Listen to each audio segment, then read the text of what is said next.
Welcome, everybody, to MogTalk episode 169. Today, we will be discussing the live letter, or at least what our thoughts are on it. If you haven't seen MogTalk before, it is a show based around the Final Fantasy XIV community where we discuss everything from Savage Raiding to Chocobo Racing. And just so you guys have the date, it is June 15th, 2019. And let me introduce our wonderful panel of guests so you guys know exactly who's talking. And I'm going to go clockwise here. We're going to start with Larry. Larry, tell everybody who you are. Hi, I'm Larry. I was muted. I'm here for moral support. Oh, nice dude, man. All right, that works. You know what? I'll do the other part. Larry also makes videos. They're sometimes stupid or silly or mildly entertaining. Thanks. I forgot about that. No, I got you, dude. Don't worry. I'm here for you. And Track, can you tell everybody who you are? I do some streaming, mostly YouTube. We do a raid content where we fuck up all the time, and that's funny to people sometimes. So yeah, that's mostly it. And I'm here as a moderate crafter. I got all my crafters up to 70. I'm geared up. I'm not materia melded the best, but yeah, It's better than mine. And finally, we haven't had Ash on here in a while, but we figured since there's going to be a good amount of crafting to talk about, of course we want to bring Ash on, even though Ash is more than just crafting. He is our specialist in crafting, for sure. Hello, I'm Ash. I'm making guild guides. I dominate markets and will teach you how to craft and gather properly on YouTube. He is the part of the market mob. One team, or do you have multiple people out there controlling the markets? Ash, do you have a lot of people controlling markets, or just you? It's just me. Go around. Now that the servers are open, I can just jump in and even better. You know, I have a quick question before we get into the show about that, too. Do you often go and use the world visit system to make even more money, or has it hurt you? I'm just joking. Okay, I was curious if that was a thing or not. Okay. Sounds like a lot of work to do that, honestly, for not much payoff. Yeah. You know, the other day, I'll say this, one more little quick tangent note here. I went and I was like, man, I'm leveling up this character and I'm getting all this material. I'm going to sell it on the market board. I think you sell it for like 660 gil, right? If you sold it to a vendor. I go to the market board, they're selling it for 500. And I'm like, man, if I really want to, I could go ahead and take advantage of all these people who are selling this stuff really low and lower than what the vendor buyout is, and make a little bit of money, but I don't know if it's worth it. You can buy like rubber and like it costs 11 gil from the vendor, and you can sell it on market for like 6k. Nope. People are just lazy to look it up. That's the other thing. You can buy it from a vendor. Yeah. Oh, jeez. Okay, we won't get into that. We'll move on from that. We'll have a whole show dedicated to crafting and destroying people on the market board a little bit after Shadowbringers, after we've gotten a little bit accustomed to the changes and everything else. But we were going to talk mostly about the live letter. I'm not going to show you a picture of the gear that they showed us and be like, hey, everybody, look at this gear. What do you think of this gear set here? Because I feel like that is redundant and unnecessary. I kind of want to talk about the things that stood out to me, and that might be actually interesting to talk about. And it's a little bit difficult with this live letter. As I was saying to Larry earlier, they have a lot of UI changes, and UI changes are good, unless if they do something bad and they make it look stupid. We can talk about that, but if in general, all the UI changes were just like, yay, and that's it, right? Yay. Yeah. But I have a few things I do want to hit on. One of them, of course, being dungeons. We got a little bit, like we had a 4-minute video, right, on dungeons. Oh yeah, that was the first thing they started with. Yeah. They showed it off, and there's some things we can see from it. You could get an impression of what your leveling experience is going to look like while you're going through the storyline. Likely, you're not going to see these dungeons a lot after you're done with the storyline, unfortunately, which kind of sucks. I wish there was some way that they could entice a little bit more than they do right now with these main story quest dungeons. But I will say, seeing them, they started off pretty blinding. all the creatures are pretty much just the same creatures we've seen, but white. Right? I mean, that's okay. I mean, yeah, it's good. It looks cool. Yeah.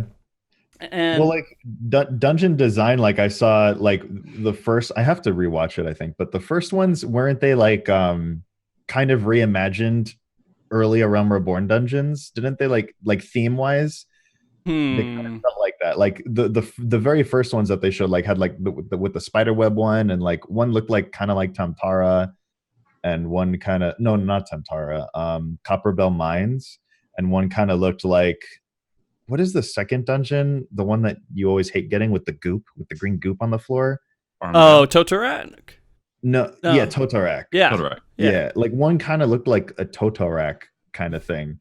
And I thought it was interesting that like not recycled content, but it was borrowing themes from like earlier Realm Reborn dungeons. I mean, and that's fine because it's something that's kind of is fresh to a lot of people. Because we haven't done it. I mean, if you've leveled up another character or something, you have, or at all, and you had to go through the dungeon a few times. But I mean, it's good to see a lot of stuff. I still want to see Armvale come back at a very hardcore kind of. Armvale. Oh god, that was my favorite dungeon. I love it. It felt like a dungeon, man. Like you could go this way, but it'd be kind of stupid. You have to like balance the mobs. You can't just pick up every single one, right? That was the coin counter. Yeah. I actually like that boss. But I didn't like having to explain to everybody that if you let the hatchlings hatch, you get easy experience. They'd like keep killing the eggs. They kill the eggs so quick. Please, no. I mean, I never thought, like, I never had a problem with Aurum Vale in general, like difficulty wise. I mean, of course, you get Nightmare Pug stories in it, but just theme wise and design wise, it's not a favorite of mine just because it's marbles and shit. Like, it's not cool looking to me, but I can agree with that. I guess like dungeon design wise, like, mobs and mechanics and stuff like that, I think it's boss fights were great. Yeah, I think it's pretty good. Ash, you gotta give us your thoughts, man. Armvale. I love it, but you just go in there in Duty Finder and people don't know what they're doing, and a tank pulls like the whole. When you go in the opening, bunch of monsters just. all we gotta but do. I love the second boss. It's really fun. I like all the bosses. I think that they have their own little way. I mean, you have to go and eat fruit and stuff and everything else. Yeah. And I mean, you see that twice, so it's kind of like, But I mean, there's stuff you have to do during each. You have to interact with the fight. And it's also, it teaches you to be afraid, right? To not be like really risky and stupid with your decisions, to actually fear making a mistake as you're pulling mobs or something else. And that's completely missing from dungeons. And I can hope that Shadowbringers brings that, but I don't know. I mean, hopefully. I mean, everything aside from ultimates, I feel like it's going to the easy direction. Mm-hmm. Yeah. But the weird thing with dungeons is like usually the leveling dungeons tend to be kind of harder or have more interesting mechanics. In general, looking at all the dungeons, the leveling ones usually have more interesting things going on than the end game ones, because the end game ones, we just burn through them so quick that we don't see things a lot. Well, we're also synced down to the gear level. And so we don't outgear the dungeon. And I think that's actually a very cool thing. And I hope that was more. I wish that was more of a theme with some of the stuff that you eventually hit a max point and you just can't completely smash through a dungeon with, on the last raid tier or something. But going back to the design and everything, we went for a small tangent there. But I always love to show my passion for Armvale. It's so weird. I don't know, man. So going through it, it does seem like they do this thing where we get introduced to the theme of the expansion. We go out there, there's our retinas burn. We try to like see everything in this very blinding white light, and we get a feel for what is actually happening. And then they give us Don Meg to give us a little bit of recovery, right? Yeah. They start throwing colors at us again and everything. And I think that's exactly what the intention was, just throw those fairies right there, right at level 73. So we can start actually not being overwhelmed with Have a little comic relief, maybe. Yeah, with the fairies. absolutely. That one dungeon, the really white and bright one with like it's like white and gold trimmings and stuff. Yeah, like, that's near the end. That's like when you're going back. Yeah, that one is. I was getting like a lot of near vibes from it, and I don't know. It is a dungeon, right? Because that was the dungeon preview. So yeah, that wasn't the 24-man like sneaking in a little footage there, but it felt very near. Like maybe it's just the themes of near are coinciding with the themes of Shadowbringers, but I don't know. It would make sense to me because a lot of people like near, and so why not throw that in there, right? But you could see like they had a lot of digital looking things with the squares floating around. Yeah, the squares specifically had like a lot of like near thing. Like there's like a whole world in near, or an area in near rather, that looks exactly like that. And I was like, is this not the 24-man? Because it looks like that's what it would look like. Yeah, I don't know if that dude's level 70 yet. Is he, Yoko? No. Yoko Taro? No. Yeah. I don't think so. But okay, so I've expressed a lot of my thoughts on some of this too. Ash, what's your impression of what you saw for the dungeon video? Is there anything that stood out to you? Just pretty. Just pretty? Yeah. Gotcha. It did look really good. Like, and I love that the design, like a lot of the zones and everything that we've seen so far. It looks good. It looks like a small upgrade than what we've seen before. Drac, any thoughts on the dungeons? I was actually scrambling to get out of a dungeon when it started, so I wasn't paying too much attention to that. He was like an hour playing. I thought you didn't have your controller. What are you doing? I was scrambling to I'm scrambling to get my white mage and Astro up to 70 my last 2 classes. So I was finishing off my company, the Grand Company Scroll XP buff. I was like, I just want to get through this last dungeon, and like right as the live letter started, we were killing the boss. I was like, fuck. Oh, I thought you meant right now. No. I was like, geez, all right. No, I wasn't paying attention. It wouldn't be the first time. But okay, so played during your show. Okay, all right. Yeah, no. Well, I mean, not you in particular, but no. So I mean, when you saw you missed maybe a 4-minute video. But I mean, I think the things that I wanted to kind of hit on a little bit is that these dungeons, they look. Again, they're trying to throw that theme out there of the whole expansion, and I feel like they're going to tell the story really well. We couldn't really pull a lot of spoilers from it, right? There wasn't a lot of stuff that was like too much. That's the other thing is like they said that they couldn't even show as much as they wanted to because it could spoil it, and it's like they're that like tied into the story that just visually, if you saw it, it would spoil things for you. Like, yeah, exciting. I'm really glad that they're doing that because. If anybody knows anything about our groups, we like doing things as blind as possible and experience that. So I appreciate the fact that they're letting us kind of experience it firsthand. Yeah. So. Just 2 weeks to go. So 2 weeks, yeah, just 2 weeks, and then we're there. So I mean, on that spoiler note, just to kind of throw this in there too, I did read something about how people were asking Yoshida, "Hey, you just kind of dropped a pretty big bombshell about saying Heidelin and everyone else, Zodiac, they're primals, right? That's huge. Why do you feel comfortable doing that?" And he said, like, it felt kind of minor compared to what else we got going on. That's nothing. So I was like, well, geez. I mean, what are we going to see coming up in this expansion that's so groundbreaking that's not like a major factor of it? What was before Heidelin and Zodiac? Yeah, so where are the gods, right? There's no gods? Okay, where are they? Where's the creation here? Where were all those people? There were people there at the Sundering, which we thought that was the Sundering was like the creation thing, but there was there was existence before then. So that's like a whole other thing. Yeah, from the last main story quest, they're insinuating that it was all one race beforehand, and then we split.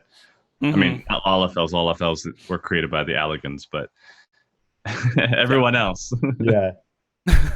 They were grown underground. Frosty almost reaching Jerry Seinfeld levels of existential compensation. What? Peanuts. Anyways, so Ash, Are you a big lore guy? Do you pay attention to story at all? Yeah, I do watch all of them, but I have forgotten most of it because the stories come out like in months in between each other. So I tend to forget what happened. Yeah.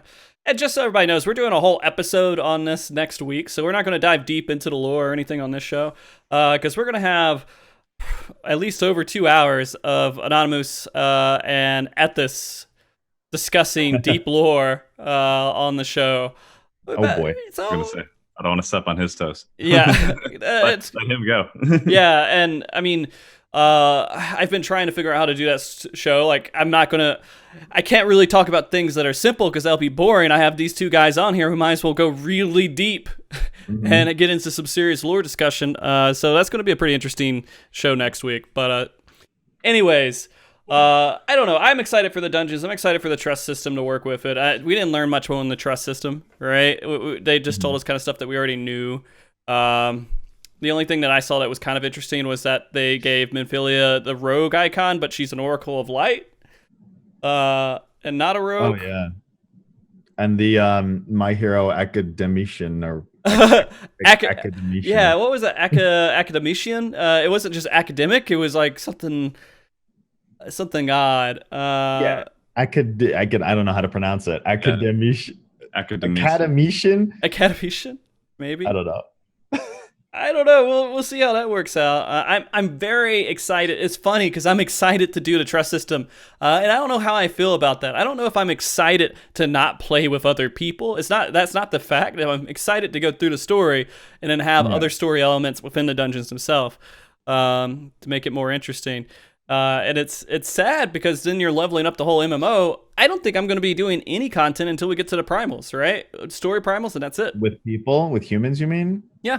That's the thing I was kind of like, I mean, I'm going to be going through with Eva, so like we're going to be doing the dungeons, so I'm going to be doing the dungeons with people. But it kind of also made, like, seeing that trust have story and they dialogue with each other, it makes me want to do that the first time through, but I'm not going to because I'm going to Eva first. So, but I definitely am going to go back and do it with them because I want to know what they say. I want to know the story going on with that. Then you got to do it with all the different combinations of people too. Yeah. You can't just do it with like a set That's 3 great. People.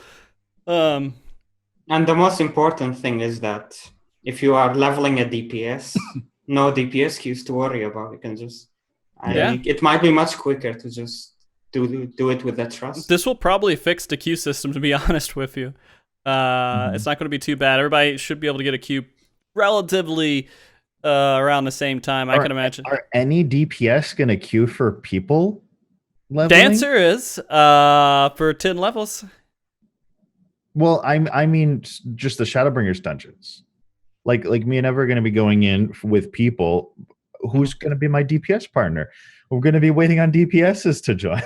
It's true. Because we're just going to be doing trust. You're going to get other people who want to double up, probably. So probably 2 DPS that want to double up. I'm thinking that's what you'll get. But it's going to suck because you're going to have a tank and a healer queue up. You're going to have a tank and a DPS and a healer and a DPS. And then, you're going to have to find some way to mash it together where these 2 groups of 2 people can join together into a dungeon. That's true, yeah. Because if you're not by yourself and you're with your friend, you're going to be queuing for people. So it's going to be like pairs usually. Yeah. We'll see how it works out. But I think that's all we got to really talk about. It was a 4-minute video. I mean, it's one of the more things that appealed to me throughout the entire live letter. But I'm interested to see how it all works out. Again, blinding white. And they in that one dungeon you're talking about, they threw some gold in there and a little bit of blue. I mean, the dungeons, like the leveling dungeons, kind of set the tone and the feel for the whole expansion. So, like you were saying, how you wish there was like more reason to go back and do them later. Like I usually find that the leveling dungeons, I do them a lot in the beginning of the expansion, like maybe like the first few months, because that's how I'm leveling my jobs, right? But after I'm done doing that, I don't really, you don't really go back in there. Like I don't remember the last time I did the vault, for instance. I like good one. Another good one. Not as good as Arm Veil, but it's better than Arm Veil. I don't know. I don't think so. But when you have people leaving on the last boss, it kind of sucks too. Oh yeah. All right. So other things with raiding and PvE in general to talk about. Of course, is it Titania? Is that right? Yeah. Titania. Titania? Okay. Sure. So Titania, we only had we saw him go in there and do a few casts and everything, and I mean the most that I really got out of that preview was the personality of Titania. That voice is either going to be extremely endearing or very frustrating, depending on how much she wipes the group with those certain things. She's waifu material. Like, oh, she's so cute, and then was it you play with fire? And everybody's going, oh, you play with fire. We'll see how that works. Well, on Larry's point here, when you say waifu material, man, there's no limit. Rocks are waifu material now. I mean, it doesn't matter. Dude, the Sin Eaters are waifus for people now too. Again, I had to clean up my Twitter. This is one of the reasons I had to go clean up my Twitter and say, oh, I don't want retweets from this person anymore. Because all this cursed content. Oh, Jesus. But yeah, no, she looks like either she's going to be really, really annoying, like you said, or she'll be kind of fun. They did say it was difficult at E3, and usually I attribute that this because it's random people. Yeah. Right? And so random people kind of grouping up to do something and getting on setup that they're not familiar with, and maybe even playing jobs that they don't know. You're going to have people wipe a lot. So I can't imagine it being too bad. No, I don't think trials will be ever as hard as like Thornton again, for example. Well, again, I love Thornton. A lot of people aren't going to be playing with each other until they get to Titania. That's true. Yeah, they'll just be doing bots, and then you get to Titania. Yeah, I was gonna we would say Twitania. Yeah, Titania. Yeah, Titania. Yeah, that's the first time playing with humans for Shadowbringers. You're right. Mm-hmm.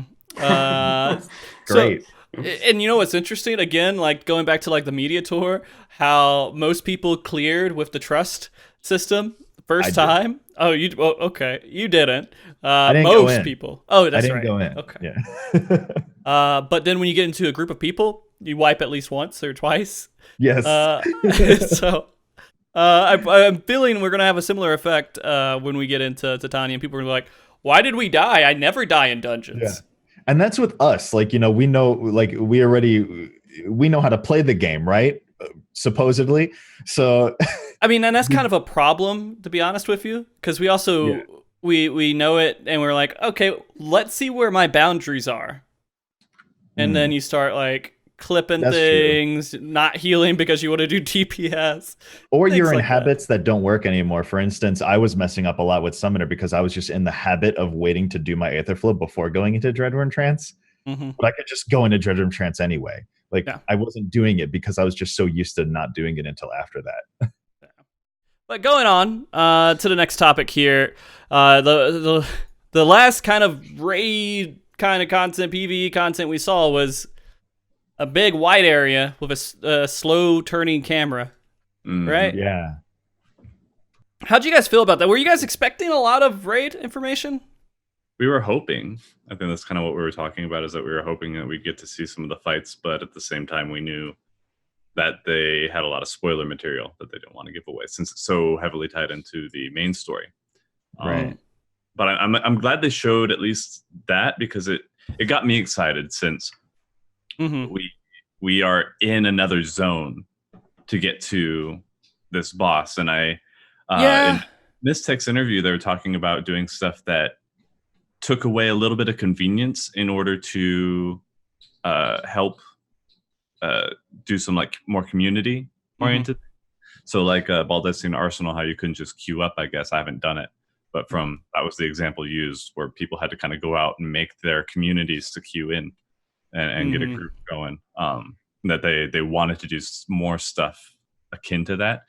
So I loved going to Coil, going to first it was Wineport, then it was North Shroud, and I didn't do Final as much. So North Standalone. Was that? Oh yeah. North Thanalan. Well, I mean, that's when you had to queue up at the. I missed that. Yeah. That was. I really enjoyed it. It was like, we're going in as the team, not just hey, ready, check. Right. Yeah. Okay, here we go. You would go there, like you would be in the zone, and like you would know that everybody around you were all raiders, and they were all like it would be like Tuesday night, 7 p.m. Everybody would be in the zone, and it'd be like, oh, it's raid time, let's go, and everybody's on. And it was so cool. Like it just had like a really cool community aspect. So losing that kind of sucked, but we also did gain the cross world party finder. Yeah. So. Well, I'm gonna be honest with you. I'm a very old school MMO player. I like to I hate flying. I hate a lot of aspects of convenience that are introduced to MMOs that people just they love, and if you took it away from them, they wouldn't play the game anymore. They just quit. But I like that feeling of, hey, I'm in a world somewhere and I have to work somewhere. Like I was watching Classic WoW beta the other day, and I don't know how many of you guys played Classic WoW. Never. I tried the trial up to like. Holy shit! None of you guys. Nope. Okay. Just like, yeah. I didn't have a computer that could run it when it was out. I'll just go ahead. Some people in the chat may be able to relate to. I don't know. I was watching this, and the guy was running to a spot, and he went to a dock, right? And he just sat there for a little bit, and eventually a boat came, and he got on the boat, and he went somewhere on the boat because that was the most efficient way to do it. Yeah, right. That felt good. Yeah, and I agree with that because been definitely spoiled by a lot of stuff. But if anybody had watched the pre-Stormblood, I made the joke video about unlocking Samurai. I actually unlocked Samurai in 11, but a lot of that stuff before they added fast travel and convenience stuff, it was you go to the airship, you pay the airship person, you wait for the airship to come, you get on the airship, and then you travel on the airship. Sometimes if you were doing the boat, mobs would attack, and then you'd fight off the mobs on the boat. Like it was a very cool. Yeah. Game. It was just a that lot of other reminded things me. that were. I'm sorry, you hit me with some nostalgia here. When I played Horde, they had Zeppelins on some things where you'd go up a tower and you'd wait on a Zeppelin to come to the tower. And Alliance Priest had the ability to do mind control on characters in PvP, and they would come and mind control you and make you jump off the tower. I only know mind control from Hearthstone, and it would always annoy me. Yeah. But anyways, I hope that they do this with the raid coming up. They put something in there where it feels kind of like a community or we're getting together, because it means a lot. Logging in to me and just, hey, hit the Q button. Okay, I did my thing today. I'm done. And logging out sucks. And that's what the game is turning into, a good bit of log in and log out.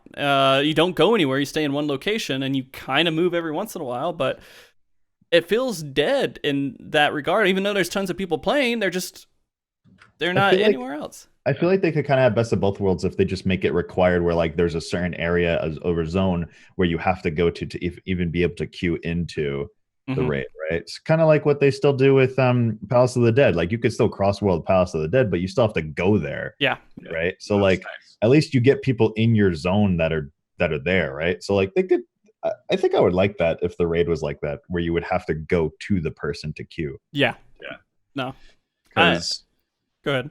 Well, I've been watching a few videos on, and so is my wife, about WoW players coming to, or why they're not playing WoW anymore, or I think even Zeppla did a video on it, where there's just this lack of community because you can log into the main city and then do everything without moving the entire time. So the developers are in a rough spot because from a corporate side, they have to appeal to as many people as possible. Like this isn't a love project. It's something that it's a business. Entirely. And that's not 100% a bad thing because you want the people making it to earn a living. They probably don't earn enough. Yeah. So, but at the same time, it's just, you lose something for people who really want to be immersed in a world, and there is a balance between convenience and whatnot. I think in regards to like the flying thing, the thing that I've come up with, like I've tried to think, if I were to make a game, what would I do? And like I really enjoy flying because you get to it's a great milestone. As soon as you finally unlock it, it feels so good because you're getting places faster. You're getting to see the scenery. Like flying over the Azim Steppe is still one of my favorite things to do. But if they added like a fatigue to your flying mount, right, I wouldn't be upset at that. Yeah, so you could get where you need to go, but you're not just flying around and going crazy the whole time. Yeah, everywhere. I mean, there's lots of things, and I mean that goes into a whole offshoot of topics. Sure. Yeah, you said I could derail, so you know you can. It's perfectly fine. Yeah, these tracks go in lots of different directions. It was like that. Have you guys? Go ahead. Have you guys played FF8? Because the Eden design is the same as Eden in FF8. So I was really hyped about that. I was pretty young when I played it. When I played it, the graphics looked amazing. They looked so great. Now you can go back and make jokes about how Squall is the hottest guy, looking kind of not right. He's like pixels, like his face is all mushed together. But yeah, I remember only a little bit from the game. But I do see that picture everywhere. I mean, it looks like Eden is literally, it's the same thing. It looks like they just took that. Was it a ship or was it a person? It was a summon, GF Guardian Force in the game. Okay. It just looks like that. It looks like the top of it just crashed into the ground or something, right? And then it's just sitting there. Pictures now, yeah. So it looks pretty cool, and I'm glad that they're doing that because that's, again, Final Fantasy XIV has to feed a lot of nostalgia. I mean, that's part of the role of it in the MMO world is the Final Fantasy nostalgia that it brings. I'm not a fan of MMOs. I play it because it's a Final Fantasy game, you know? Yeah, a lot of people are like that.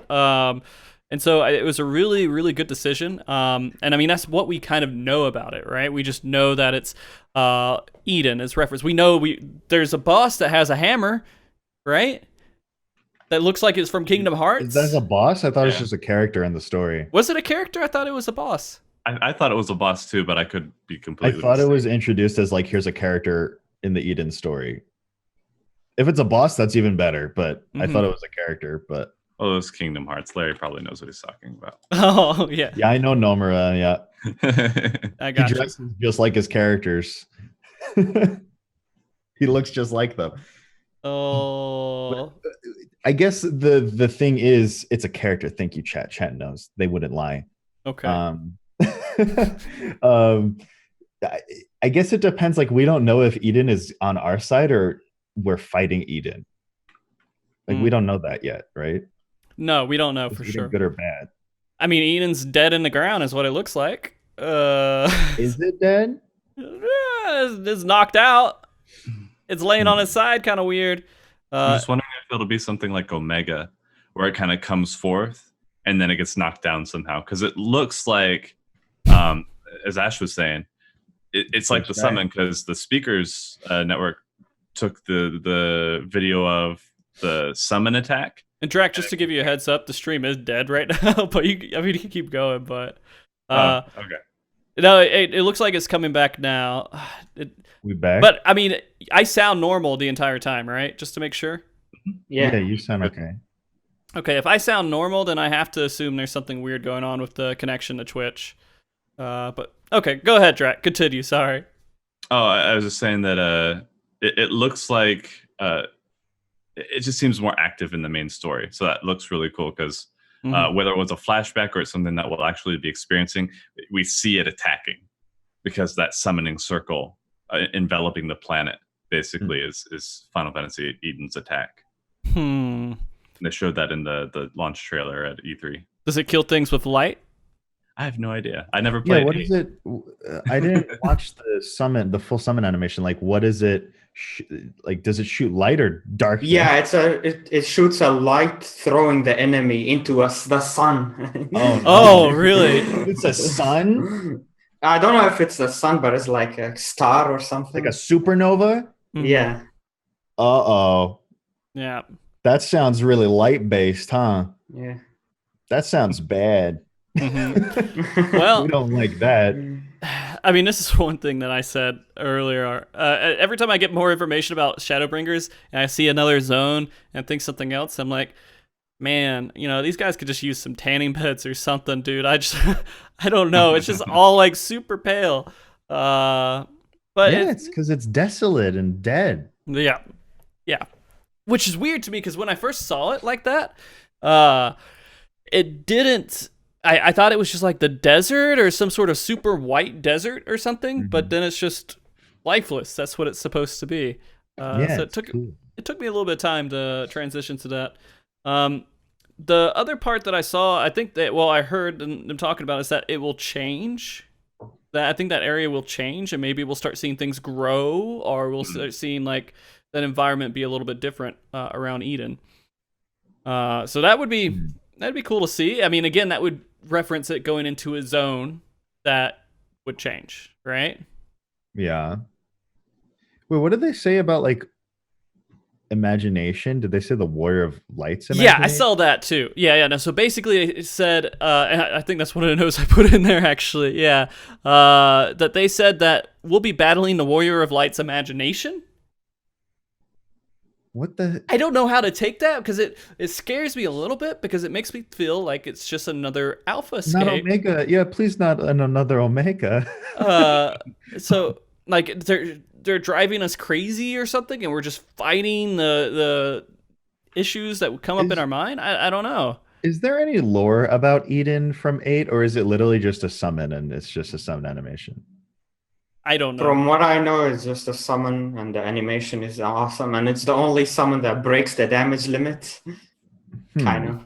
Mm-hmm. So it doesn't have like lore, like there's no story to Eden that we from 8. There probably is. It's just buried pretty deep. Yeah. And only someone like Ethis or Anonymous. Exactly.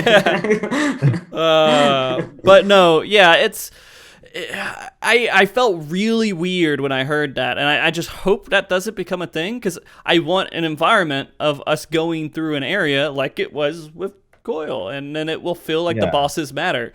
Not having the bosses attached to any importance doesn't feel good. Right.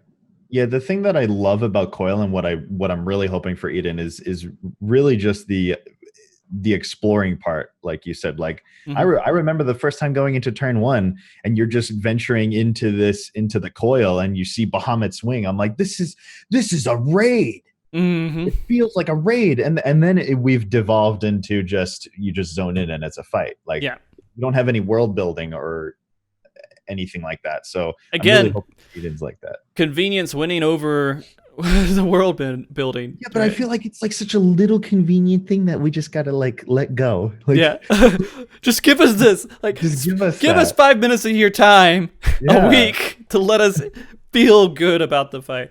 I like clearing trash. Like, I think it's fine. Like what Alexander did, where the normal mode it has the trash and all that, but then the savage mode just puts you in to the fight. Like I was okay with that. I was pretty pissed off there wasn't Savage Vince shooting me everywhere in Alexander Savage.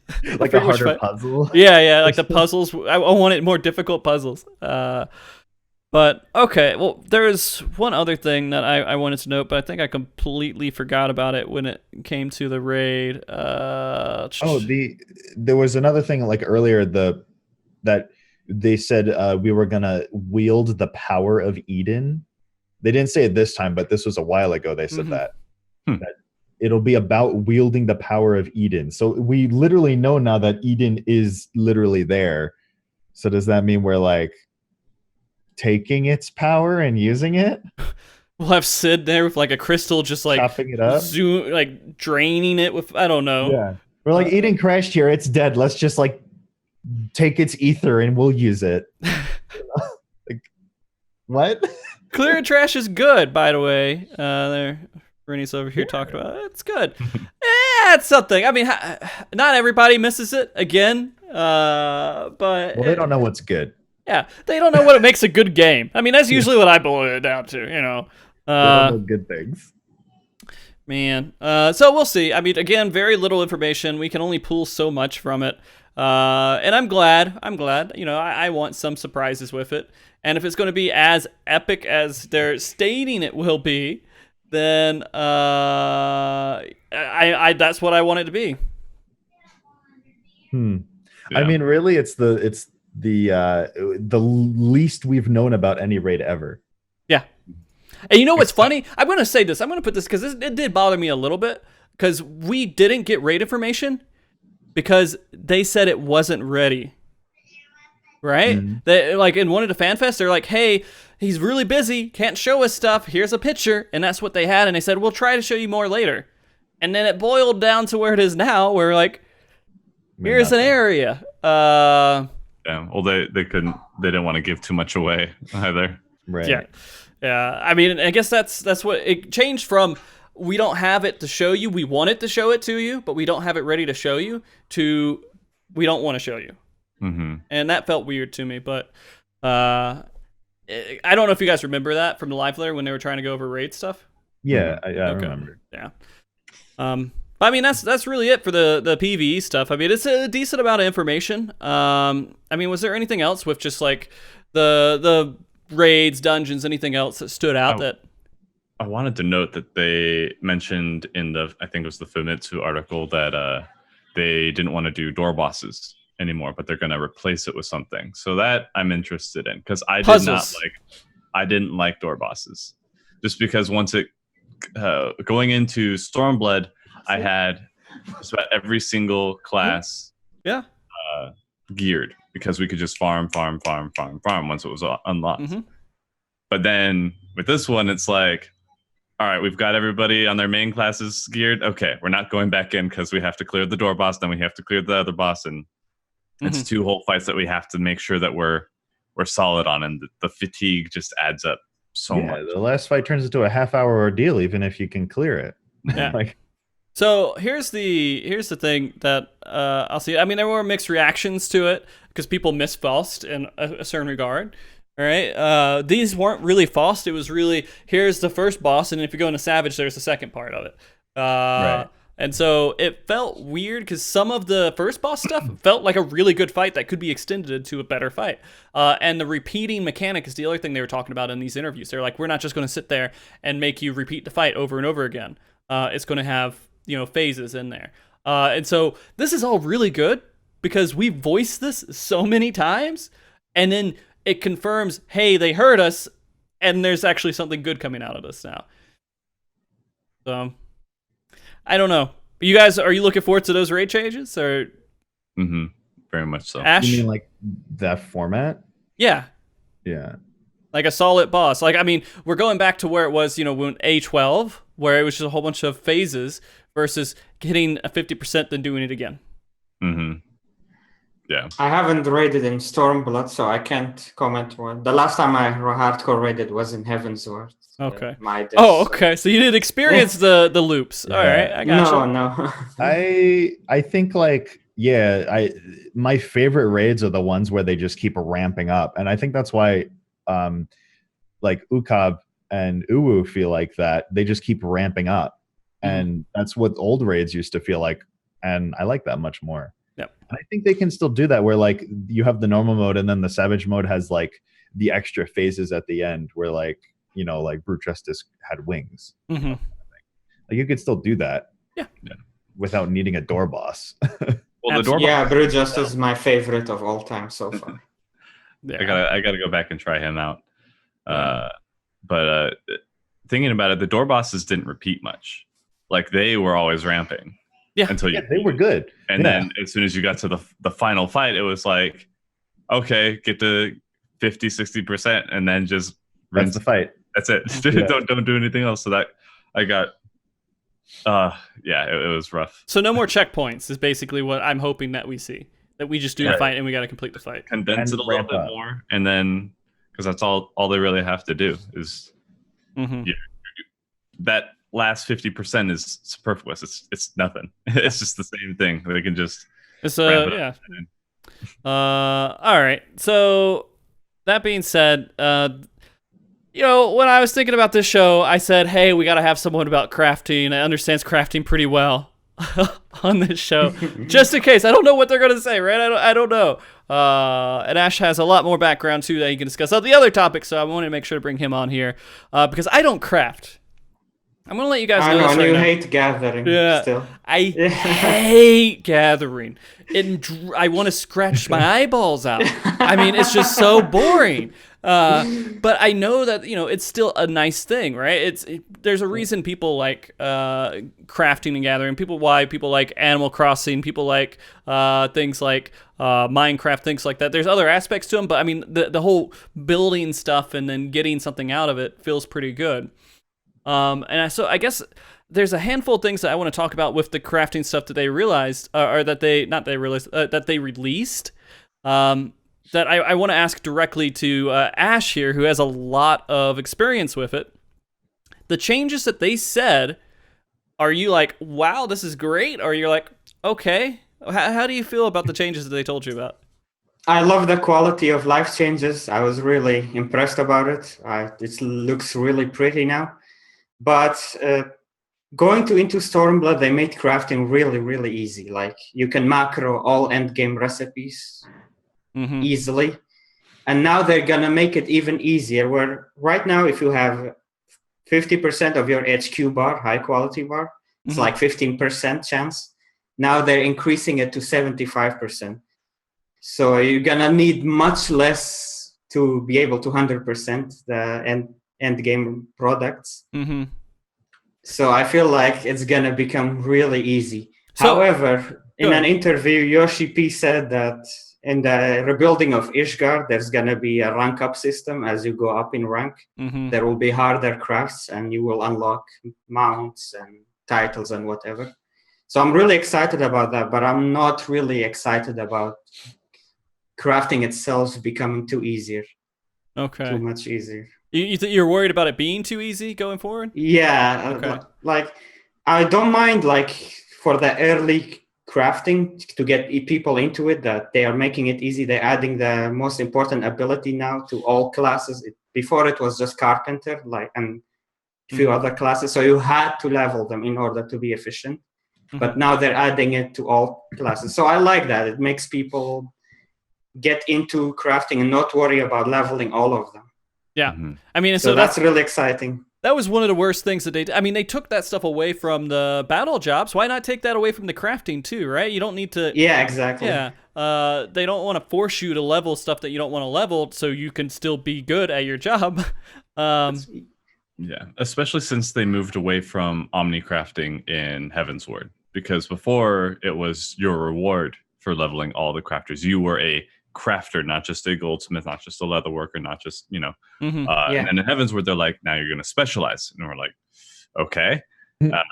So I think that's par for the course. Like that makes sense why they would bring, because they are Steady Hand 2 and Buyer Guts. You can't do anything without them. You're crippling yourself really hard without it. And what so do those do? Specializing a lot better, and people won't stress out so much getting into it and seeing this wall. I'm not just leveling goldsmith or carpenter.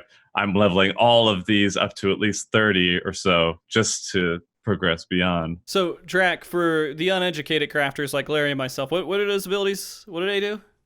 So Ash would probably, if I say anything wrong, correct me. All right.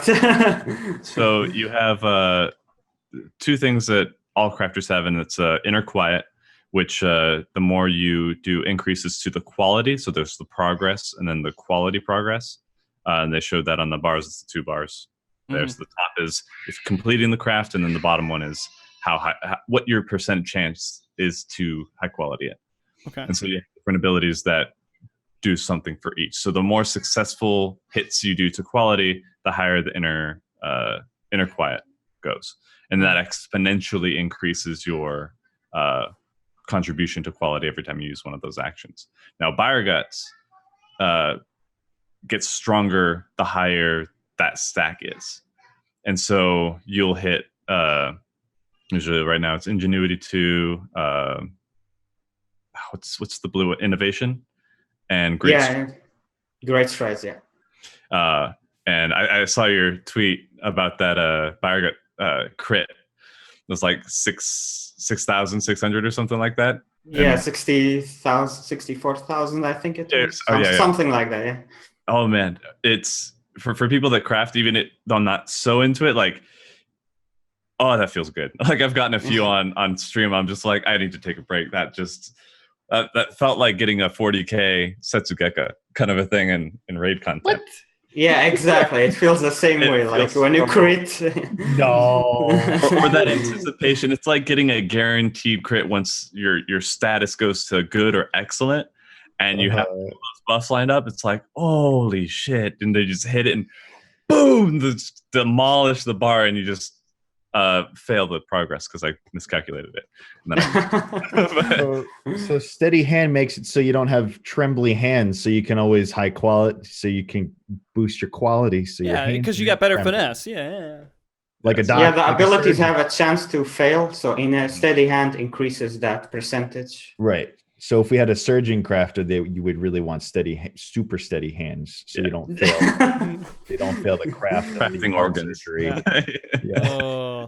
Ash, a quick question for you, and this is from the chat, and basically it's in regards to amount of actions. Is crafting at too many actions? Do we need to actually make it lower, like get them lower, like we do with the PVE jobs and everything else, or should I just keep adding more? I think they're getting rid of some of the actions, like the aspects, the affinity. Like, for example, we will have a lightning element, some recipes, not really the new ones, but the ones mostly from Realm Reborn, like had an element to them. They're just going to make all of them into one ability now. So in that way, yeah, they're getting rid of some unnecessary abilities.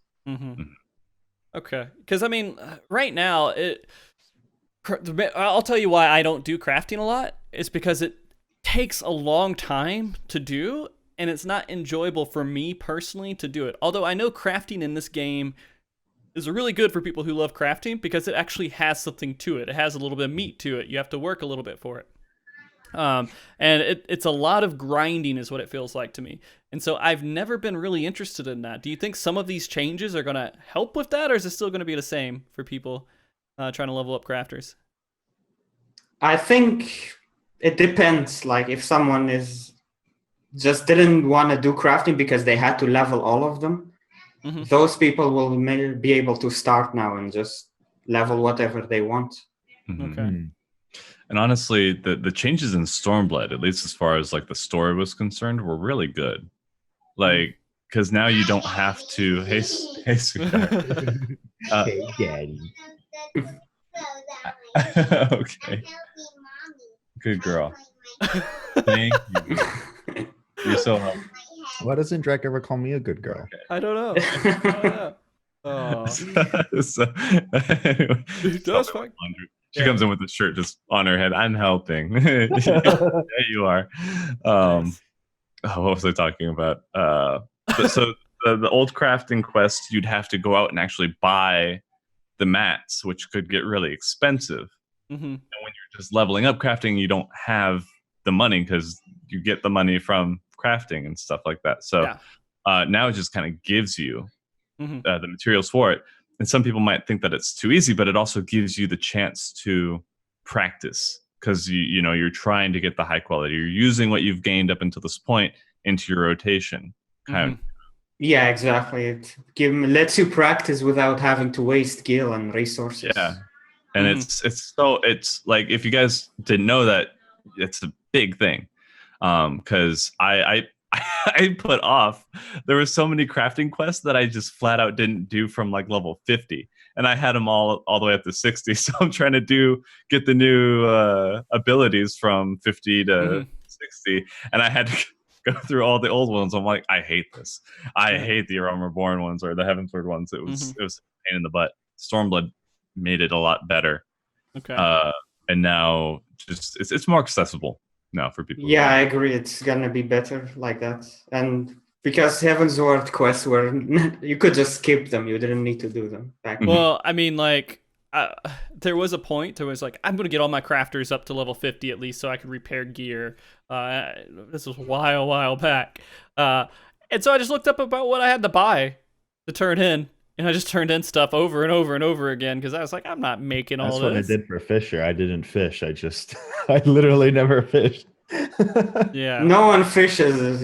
Everyone just buys from the market board and just hand it in the leaves. But I don't know. Crafting was just so like not very accessible. I feel like to me, I was like, there's just so much I need to learn. I don't want to learn this. It's just so much. Like I don't even have any of them even unlocked. So yeah, there's a lot to learn. Yeah, but maybe it seems like it's more accessible now. I don't know. Yeah, I'm fine with making it accessible, but I want the end game recipes be difficult. Like you have to really rely on your calculations and a bit of RNG, not too much, but still have like a bit of RNG. I actually wanted to ask you. So in Heaven's Word, you remember how they had the hard caps on red scripts, right? It's same as and you needed those like specific items that would take like 3 weeks of capping. Exactly. Yeah. I thought that was terrible. That's too. I liked it personally, but that's just too hardcore. Like they could balance it out, but not right now. It's way too easy. Like I was just intimidated because like 3 weeks of capping, and then I mess up the rotation because there is RNG involved. It was really difficult. Oh man, that made me nervous. So, that also made the gear like I sold one healer chest for 19 million easy. Oh yeah. Definitely raised the price of that. So, one of the things that I've heard as a complaint, and something that I kind of agree with, even not being a crafter, I guess, is at the very end, you're just making macros, right? You're like, I built up, I leveled up, I geared up all the way. Now I just need to do macros, and I make whatever I want. It's not difficult at all, and it completely kills the enjoyment that I assume most crafters have. Exactly. Right? Yeah, you just, the raiding patch comes out, new recipes are out. You just figure out the macro, takes like 2 hours for me. And after that, it's just running the same macro for the entire raiding patch. Yeah. Yeah. To be fair, in a certain respect, to get the gear that you need, it's not just the gear, it's the materia that you're putting on it. And that can get extremely costly if you don't have the resources. So it does require a certain level of status as a crafter to be able to even get to that point. But I agree that it gets very bland if you just put everything to the macro. I personally didn't. I use very safe macros, like where I'm actually using the whistle while you work on my specialists. And it takes a while, but that's a good way to for a fresh level 70 crafter to just gear up. It takes a while for your first set, but then after that you can move to your macros. So there's some progression to it, but especially with changing it for own, like I would have understood if they swapped the quality changes to older recipes where more high quality meant you could go up to 75%, but doing it for only 5.0 makes it it kind of takes way too casual. For me at least. Too casual crafting. Casual crafters. What? We need real crafters. Hardcore real crafters. What is going to be the hardcore thing? The Ishgard thing? Yeah. But they didn't give us any info on this. Yeah, they didn't give it any info in the live letter. So here's the thing. Like, what do you know about it? How hardcore can it be if it just turns into macros? It depends on what they give us for materials. Because they could do it kind of like in regards to the leveling quests, where they just give us the stuff and then we have to high quality it. But we might not get high quality mats from those people. We might have to actually use low quality. Yeah, have the best gear and then kind of figure our way through the rotation. Just my speculation. I have no idea what they're going to do. According to your ship, it's gonna be difficult, but difficult in his words usually for the more hardcore players is not that difficult.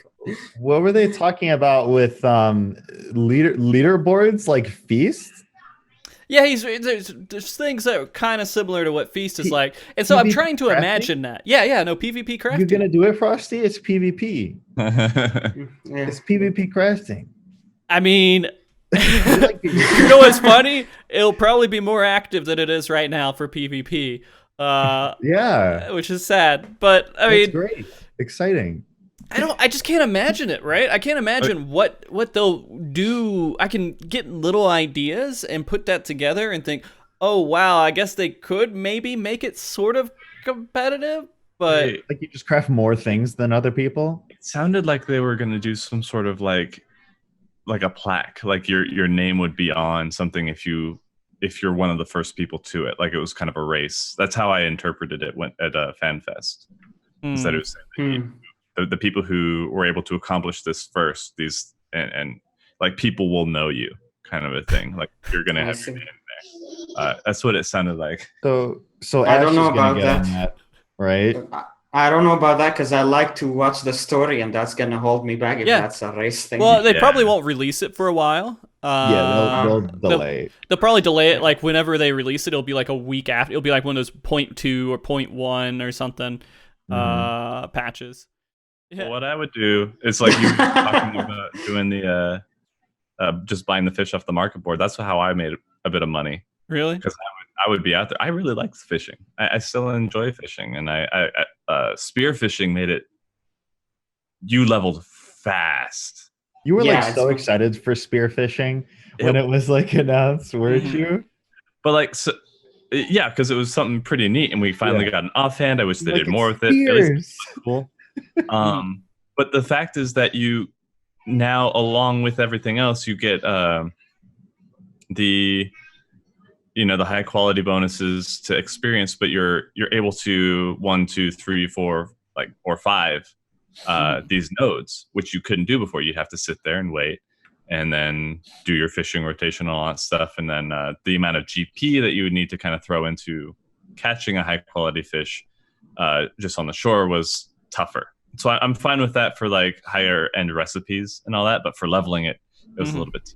So spear fishing really helped speed that up. I was shocked at how fast my fisher leveled. I forgot spear fishing existed in this game. I was like, what? Is this a new thing that they're going to introduce here? Not surprised. That just made me remember to ask about because they said the Ishgard thing was going to be crafting gathering, right? So everything I've seen about the Ishgard thing in interviews, they're literally just talking about crafting. So yeah, we're also going to have stuff with the Crystallarium. Crystarium, whatever. You should have like a ton of crafters in Ishgard, or somebody's leveling up their character, and they're running past all these just crafters just hanging out. Yeah, I want to be able to do the Ishgard thing on my fisher. I don't want to level a crafter. I want to do the Ishgard thing, but it said it was for crafters and gatherers. But I haven't seen anything about gatherers for it yet. They'll be able to sell the crafter stuff so they can level up? Yeah, the materials will probably be the gatherers that have to provide. So I want to rebuild Ishgard by fish. Oh yeah, you can sell the mats and they contribute to it, I guess. Good. I'm sure they'll have turn-ins or something like, hey, we need to feed the people building Ishgard again, right? And you're like, okay, here's some fish. I'll cook stuff for you. Or, or are you just like, here's the rocks, here's the stone to rebuild. Just I'll do that. Or it might be collectible fishing, like you have to kind of like the custom deliveries. You do collectible fishing and they contribute to it. Forget to turn that collectible thing on before you get it. Yeah. Fishgard. Fishgard. You know what I wish fishing had, and this would make me probably fish more. I feel like you had a chance of like getting into a fight, a battle. Like you just like a giant fish came out and you had to like fight. You had to fight the shark.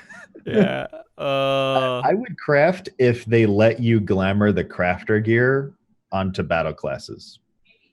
I'm gonna say that this maybe this is something I'm reaching for, but they were showing the crafter gear and everything, and they're like, yeah, this would be a really cool thing to glamour. Yeah, when they said that, I freaked out a little. I was like, can we glamour it? But they didn't say that. Yeah, they didn't confirm that, so I don't know. I don't know. If you could, I'd do it. I would get the alchemist coat like stat. I'll level all the way to 80 alchemist. Oh, you didn't want the Weaver one? That one's cool too. That's dapper. Yeah. You can actually turn into that frog now from the dungeon.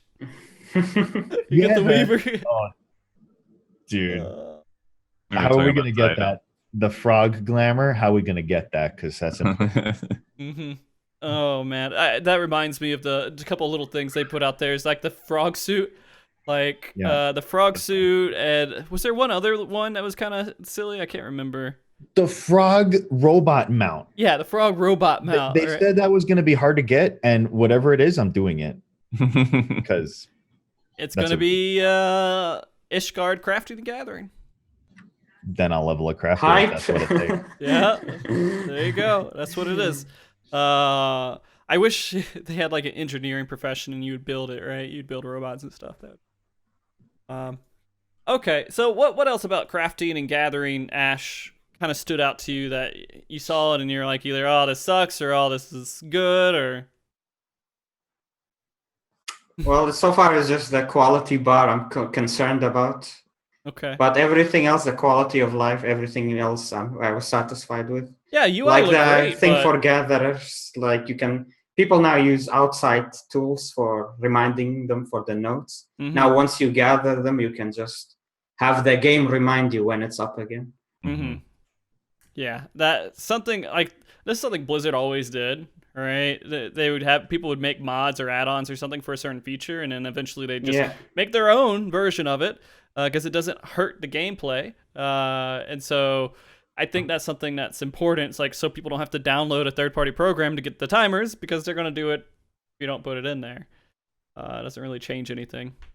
Yeah, it's just that the time goes by so quickly sometimes. Like if you forget that you're waiting for it, all of a sudden it's like, I missed the chance. You know, having that would be really nice. The other really interesting thing is they had to confirm that you're going to have yours in time while you're in the first, and they weren't going to randomly change up the time on you and make you deal with that. Oh yeah, that would be awful. I didn't even think about that because I would have to just assume that would be a really bad decision. Right? Insanely. Imagine you go to the first and all of a sudden the timing and everything is all weird and different and it doesn't match up with everything else. And yeah. What they were like, oh, look at that. How convenient. It's the same time zone. Wow. Look at that. But I'm saying that, but I can imagine how many people asked that question. Yeah. I mean, they did do it for Kugane, so they weren't going to do it for the first. Yeah. Again, the convenience. Conveniently. Time zones. All right. So there are... Okay. Crafting was a big part of this. Go ahead, Larry. Does the first observe daylight savings time? I hope not. Maybe it's like Arizona. We don't observe daylight savings time. Right, yeah. Better. Well, because we have too much light, right? Yeah, we're like the sun is a death laser beam, just like in the first. We live there. Yeah, I mean, I'm pale. They're pale in the first. It makes sense. Yeah. Right? I'm really happy with the UI changes for crafting. Like it's not changing a whole lot, but it looks pleasing. It's clean. It's pretty. Yeah, it's not on your bar somewhere on the buffs, and you got to check where it is. So having that all in one spot, I think, is really nice. Mm-hmm. And then now I don't have to test how much progress I'm going to get based on where I am anymore. It'll just tell me. So that's nice for somebody who's kind of a little bit more casual with it, but still enjoys it. Mm-hmm. Casual crafters. Casual. Oh, all right. We need to get some real crafters and gatherers on here. Yep. Damn it, that meme's never gonna die. So quality of life overall, I mean, it almost felt like a third of the live letter felt like quality of life things that they were just talking about. I mean, it's important to note this stuff again, like, hey, we're changing this. People can be happy about it because you're just making people happy. You're not making anyone upset. Was there anything in the quality of life stuff that you're like, I'm carrying this with me for until Shadowbringers comes out because I can't believe they made this change, and it matters a lot to you? Wait, what? You mean like I hate this? No. Hate that they did this? No, like it was so good that you weren't expecting it, but like now you're extremely excited they're doing it. Well, I can tell you what would make me feel like that if they would let you craft using materials that are with your retainer. That your retainer are holding. Really that nice. would have been the most impressive thing, but we can just dream. That sounds difficult. Well, like they do it in I've been playing Dragon Dogma a lot, so that counts. And you can also do it with Monster Hunter. Yeah. They did that for years. But they don't have to rework the code in Monster Hunter to make it work. They would have to probably change a lot of code, I think, to do it. Well, that's what I'm saying, is that everything, the first game you had to go to your box and then take it out. Mm-hmm. But now you can just go to the crafting guy and be like, hey, I want this. And like, oh yeah, you got it in your box. That's fine. Yeah. And that's really nice. I think that's my baby. I'm sorry. I had a hard time hearing her. It's okay. Being pissy right now. Drac, I know when I invite you on the show, I can expect her in the background, and I'm perfectly fine with it. Somebody in the chat was like, is that a cat? No, it's I didn't see that. My baby. As soon as she comes over here, she'll be all smiles. You had a cat? How did you do that? You made a cat? Just made one out of thin air. Okay. I mean, I see, again, going to UI stuff, all we can say is that, it was cool. And that's why I can't even really think about a good conversation on it. Not UI, but like quality of life was the glamour dresser thing. I mean, we knew that. So like when they put it up, it's like, okay, we already knew that. But that's probably my biggest thing, is just more glamour dresser space. And the 15 is still not enough. I wish it was doubled to 20. Like, why wasn't it doubled? I don't know. They could have doubled it, I guess, but I need just 8 just for the crafters, so I'm worse off than you. Drax trying to come in here and get Drax cat bonus points for having a adorable cat. Yeah, she's so she was fussing so much, and it was all just it's an act. It's a ploy. Don't put this in your mouth. My god! No. I like her hat. It's nice. Oh, she's already been to the first. Look at her. Yeah. She's in all white. Her clothes were drenched in the light. Oh, jeez. Having a great time. Holy crud. She's like hitting you. She's like, I'm so happy. This is going to be turned into baby talk here. MogTalk to baby talk. I do.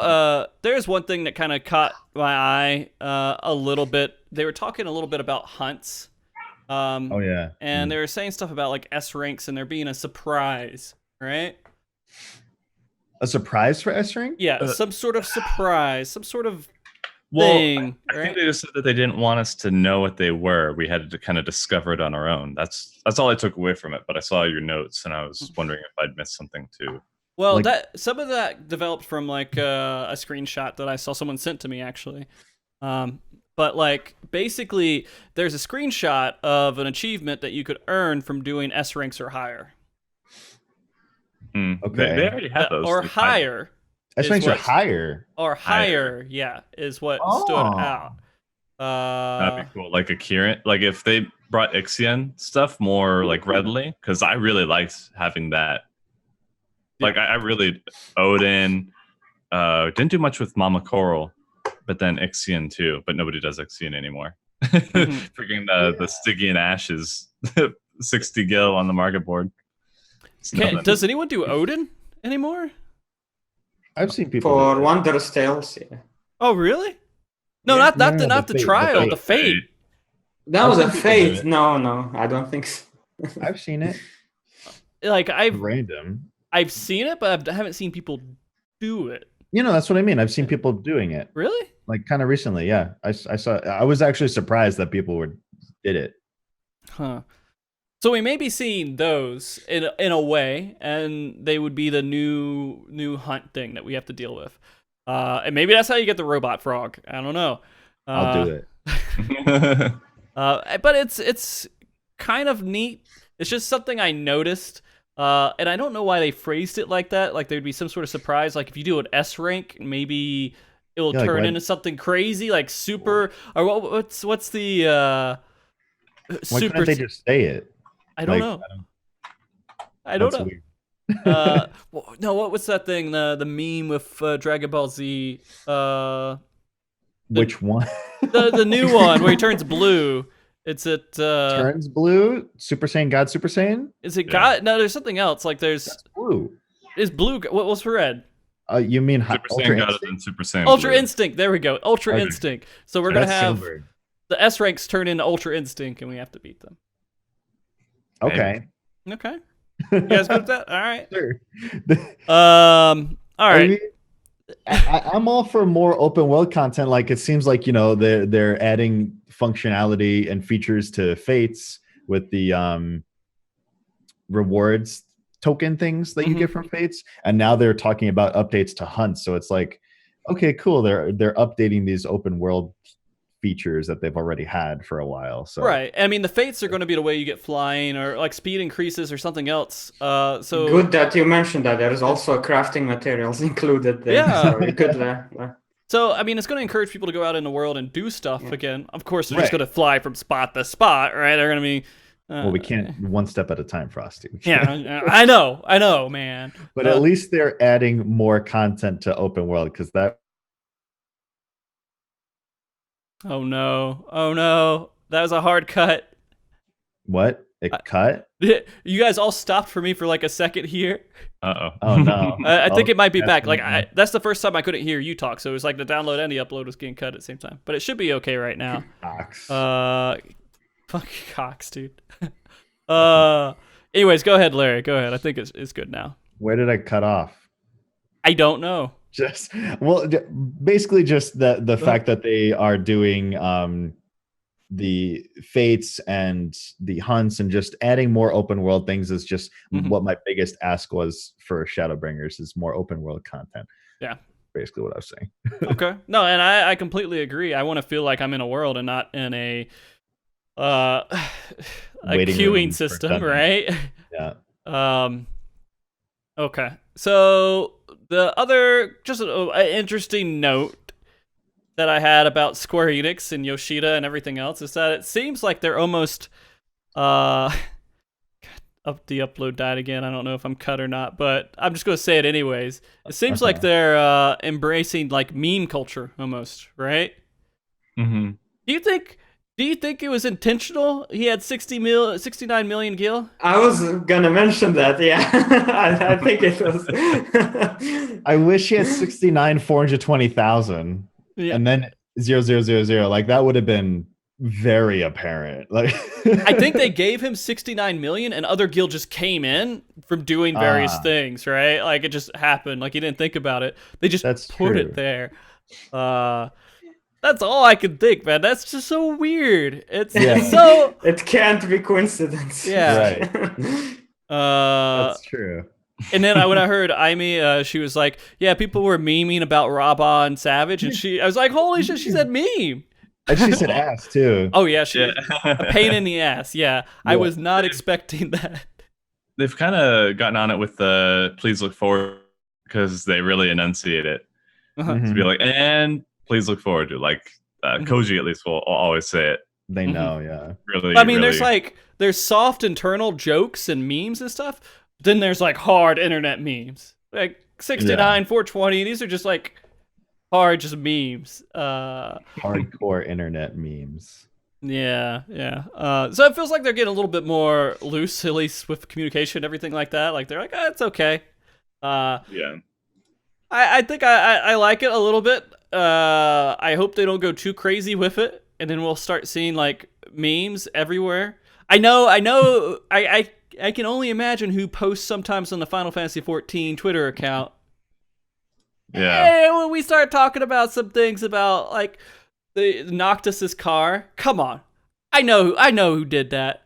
You guys, the Rebecca Black song. Where he says, "Oh, I'm riding in the back, so and so." It's like the entire thing. Mm-hmm. I see you. See you. But yeah, that's really it. I mean, when I go through this live letter, and I have all these notes and everything else here about stuff that might be kind of remotely interesting. There's not like anything that really. I'm like, oh man, I really want to have a conversation about this. Why were they talking about turbulence? Oh yeah, I don't know. I think it was like so here's the thing. I think the screen just didn't switch. And like there's something going on with the screen and game and we just didn't see it. Like people were like, are we getting an 8-man mount? An 8-man plane mount? Oh no. Or maybe they'll actually flying ship. Oh. Maybe airship travel is going to be more of a thing. The apex of what Frosty hates. Yeah. If I had a very, very slow flying airship, I'd be okay with it. Because it wouldn't be the most efficient way to get around, so people wouldn't use it all the time. It would be a novelty. That would appeal to me. Same thing with like, I think when WoW did their flying mounts, it was slow to get on the flying mount. It took you a long time to get anywhere. It just let you kind of go up and down, right? And then if you wanted to go fast, you were on your land mount until you got the upgraded speed for flying and everything else. I felt like that's one of the best ways to do it. I kind of prefer no flying at all.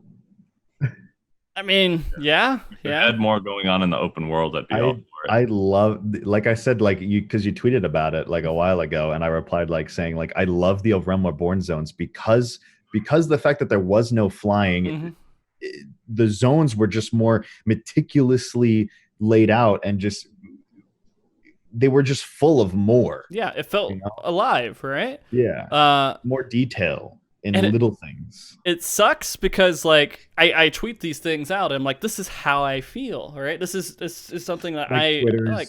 And then I find out that absolutely not everybody feels that way. Yeah. And I get people telling me how horrible of a person I am for trying to take away their flying. But you're a bad person. Yeah. Gathering would be even more tedious then. Ash would hate it. He would absolutely hate it, but I would love it. They integrated flying into certain nodes so extensively, like you can't get to them without it. Well, I mean, again, if you had slow flying, you could still get there. Yeah. Right? Yeah. I guess. If you had a slow flying mount, people wouldn't use it unless if they needed to use it to get somewhere. So I don't know. From what we've seen of the Shadowbringer zones, they look like they're really detailed. I mean, at the media tour, I was literally just in the one spot for 6 hours. So, but that one spot was really nice. It felt really detailed and cozy. I liked it. Yeah.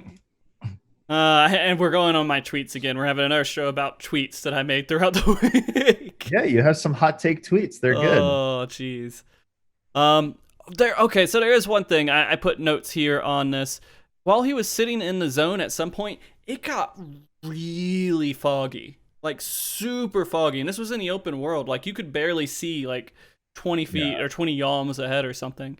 And so we're probably going to see some interesting weather going into the first as well, which is not something I thought about, like that I would care about, but that is actually pretty cool. Like new weather. Yeah, and we could tie it into flying too. If it's really foggy and you're flying up into the air, you can't see what's going on the bottom, right? Yeah, that's dangerous. You're gonna like crash into something. Yeah. That stood out to me. That I think that wasn't really mentioned too much. And I think, honestly, that's it. The mentor requirements.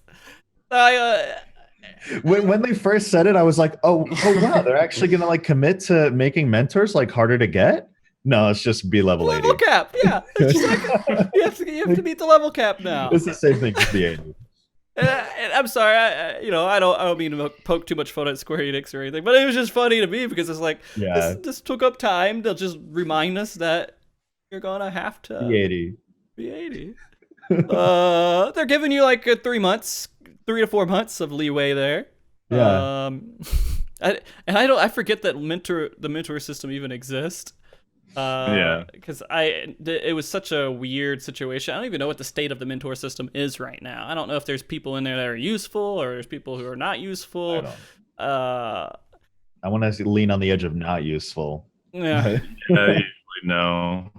And I stay away from mentor roulette because I know I don't have the patience. I do mentor roulette because it's fun. You could get anything, and then sometimes you get like Mog EX and. You get to do the reason why I like doing it is because you get to do the old content sing. It's kind of rare that you get to do that. Yeah. I mean, usually people leave, but at least the effort's there. The NPCs are something that are pretty interesting that I thought I saw, and the only reason it was interesting is because there's a big boy there. That guy was huge. The new like story characters. The Jabba the Hutt guy. Yeah, that guy is like monster. He is like perfect. He is because he's perfect because Gwynwalt, right? My favorite character that's ever existed in the game. This guy, I love him. He was such a great personality. The way he died was like perfect. Spoilers. Sorry. The way that he went out, like it felt so like really good, and now they have this other like crazy character that might be able to fill that void for me. I don't know. I haven't seen his personality yet. Maybe it'll be good though. I mean, I like the characters they have to make new models for.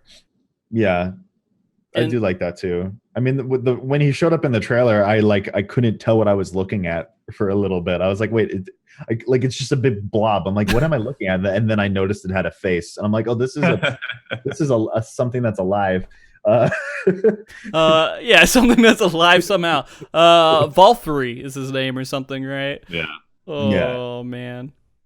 Let's see. That's Valkyrie. Like it's some big revelation. I'm like, who the fuck is Valkyrie? Yeah. Well, they're saying he's saying something and it's pissing our character off, and then like Larryzaur, Alfie knows holding us back. It's like, hey, I came to bring darkness. Let me do my thing. All right. Get out of the way.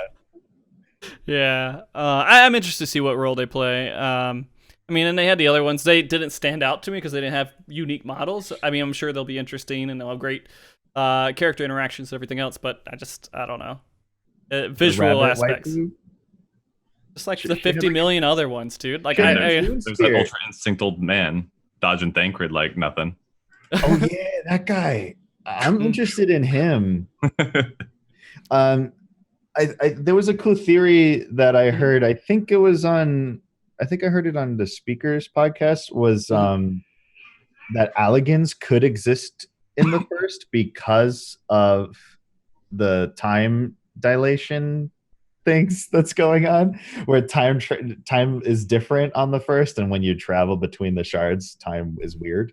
So like maybe when they made the Crystal Tower and they opened it up, maybe Alligans went to the first because they were like that Ranjit, that old guy, kind of looks like what a Alligan emperor kind of guy would with look a big like. cut down his face too. Yeah. I don't know. I didn't think. I just saw him as an old man with a cut down his face. I didn't see anything else about him that was like, oh. But we'll see. Maybe next week we're going to learn a lot about that. I don't know. Next week? Yeah, because we're doing the lore show with Athos and Anonymous. Yeah. Maybe they know about that guy. Yeah. From his clothing, they'll like go deep into the lore of just like who sewed his robes. Are they Alligan sewed robes? Or yeah. Okay. So the other things here too, new treasure map that we'll be seeing shortly after, like when the raids come out and everything else. Cool. Great. I'm glad they're doing it. Right. And there's nothing else that I kind of felt with that besides like, yeah, cool. They're going to do more like EU stuff. Ash, maybe you care about this too. They're adding new worlds to EU. I guess it's kind of another market to dominate. Jesus, you're evil. a little bit. And then the other big thing of note maybe is that they're putting in that Hori gamepad. That was it looks kind of interesting, right? Is it mechanical keys? I would assume so. You would hope so at $130. Yeah. Drac and I were talking about it a little bit when we were setting stuff up. Basically, it looks like it could be really cool to have, but 130 is kind of rough because you could go buy another keyboard. My keyboard is less than that. Yeah. And so, I mean, it's cool. It's a Final Fantasy 14 dedicated device. The analog stick, again, like Drac was saying how it's probably used for the WASD, right? But yeah, I wasn't thinking that. I was just like, what is it there for? My thumb is for spacebar. It's not for movement. No, it's for the stick now. My thumb will break off. I don't know how I could keep up because that feels weird because you're like off to the side, right? Can you imagine how like? Yeah, it's weird. I don't like them because Razer has one and Logitech has one too, and they have the same kind of thing. It's just a left-handed keypad. It has all these buttons, and then it has the analog stick, and I don't like them. But I mean, there's somebody out there who likes them. I'm sure. Absolutely, there's a market for it. Everything else, just personally, keypads themselves. If I was going to get one and I was interested in playing, I would get that out. Absolutely. But I use an $8 keyboard, dude. Like I should. You're an old man. I'm an old man. I don't care. It doesn't change how I play the game too much. I've used the same PS4 controller for 4 years now. Yeah. Yeah. Jeez. Yeah, and controllers work so well for this game. Yeah. It's That's true. insane. I don't know, I like my keyboard too, but definitely, yeah. If you were looking for one of those, I forget what the general kind is called. There's a name for what they are, but like if you were looking for one and you played 14, it's probably best to get that one because it's 14 branded. Yeah, 14 branded. You feel pretty good about it, right? Yeah, it's cool. Yeah, Yoshida oversaw the design of it personally. Yeah, it was designed for his hand. Yeah. Oh, that really close to Yoshi P. Yeah. All right. Before we get into the Twitch side of all this and everything else, is there anything else that you guys wanted to really just kind of go over in detail about the live letter that we did mention? I've touched on everything that I noticed. I think everything that stuck out to me personally. Okay. Yeah. Yeah. I think so. Larry, Wait, what did they say about the heroes of the first this live letter? they just showed him. They just showed a picture of it. Yeah, they're like, get to hey, see look. what happened once they came back. Mm-hmm. Right. So not a lot of details there either. A lot of just giving us ideas, which is perfect. They did a really good job at hyping us for the story because they gave us enough information to be like, wow, this is really crazy. This is not something I'd expect. And then you start thinking about it and it starts creating different ideas and discussions. And that's exactly how you need to present lore before an expansion. You need people to have it on their mind, be interested in what's actually going on because it sounds something that people could actually grasp. Because even someone like myself who just kind of follows the normal story and I don't deep dive into the lore or anything else, them saying Primal, Hydaelyn's a Primal, that stands out. And it's easily explained why that's a crazy thing because we did all this stuff with Tempered and everything else with Primals, and now we're like, oh, we're Tempered. And so this is a big deal. Right. And the whole world going white and everything else because it's burned. This is stuff that casual storygoers could be like, wow, I am really interested in what's going on now. And there's a lot of people, I think, that I've seen on Twitter that didn't pay attention to the story at all throughout Stormblood. And they're like, now I need to read up because I actually care. I'm interested in it. So Yeah. They sold it there. Absolutely sold it. Okay, so I talked about this a little bit on Twitter. And I'll talk personally to guys who are watching this on YouTube or listening to this on just audio only on the podcast, Podomatic. I am dedicating 20, 30 minutes here at the end of the show at least to just personally talking to Twitch chat and having a discussion to Twitch chat. So we're all going to talk to Twitch chat here. And usually when we do the show, we're kind of just talking to each other, and every once in a while we can grab a question from chat, but it's difficult when you get caught up in the discussion. But I'm going to put you guys on highlight. And this is the first time I did it, or I'm going to do it. And so if it's really awkward, maybe I won't do it again. I don't know. Maybe I will because it's awkward. Yeah. So I'm sorry for everyone that's listening to this on YouTube or anything else. It's going to be a lot of Twitch nonsense probably, or it might not be. Maybe it'll be interesting discussion. I already have a couple of things I need to say to Twitch chat here. So let's go ahead and make that transition over here.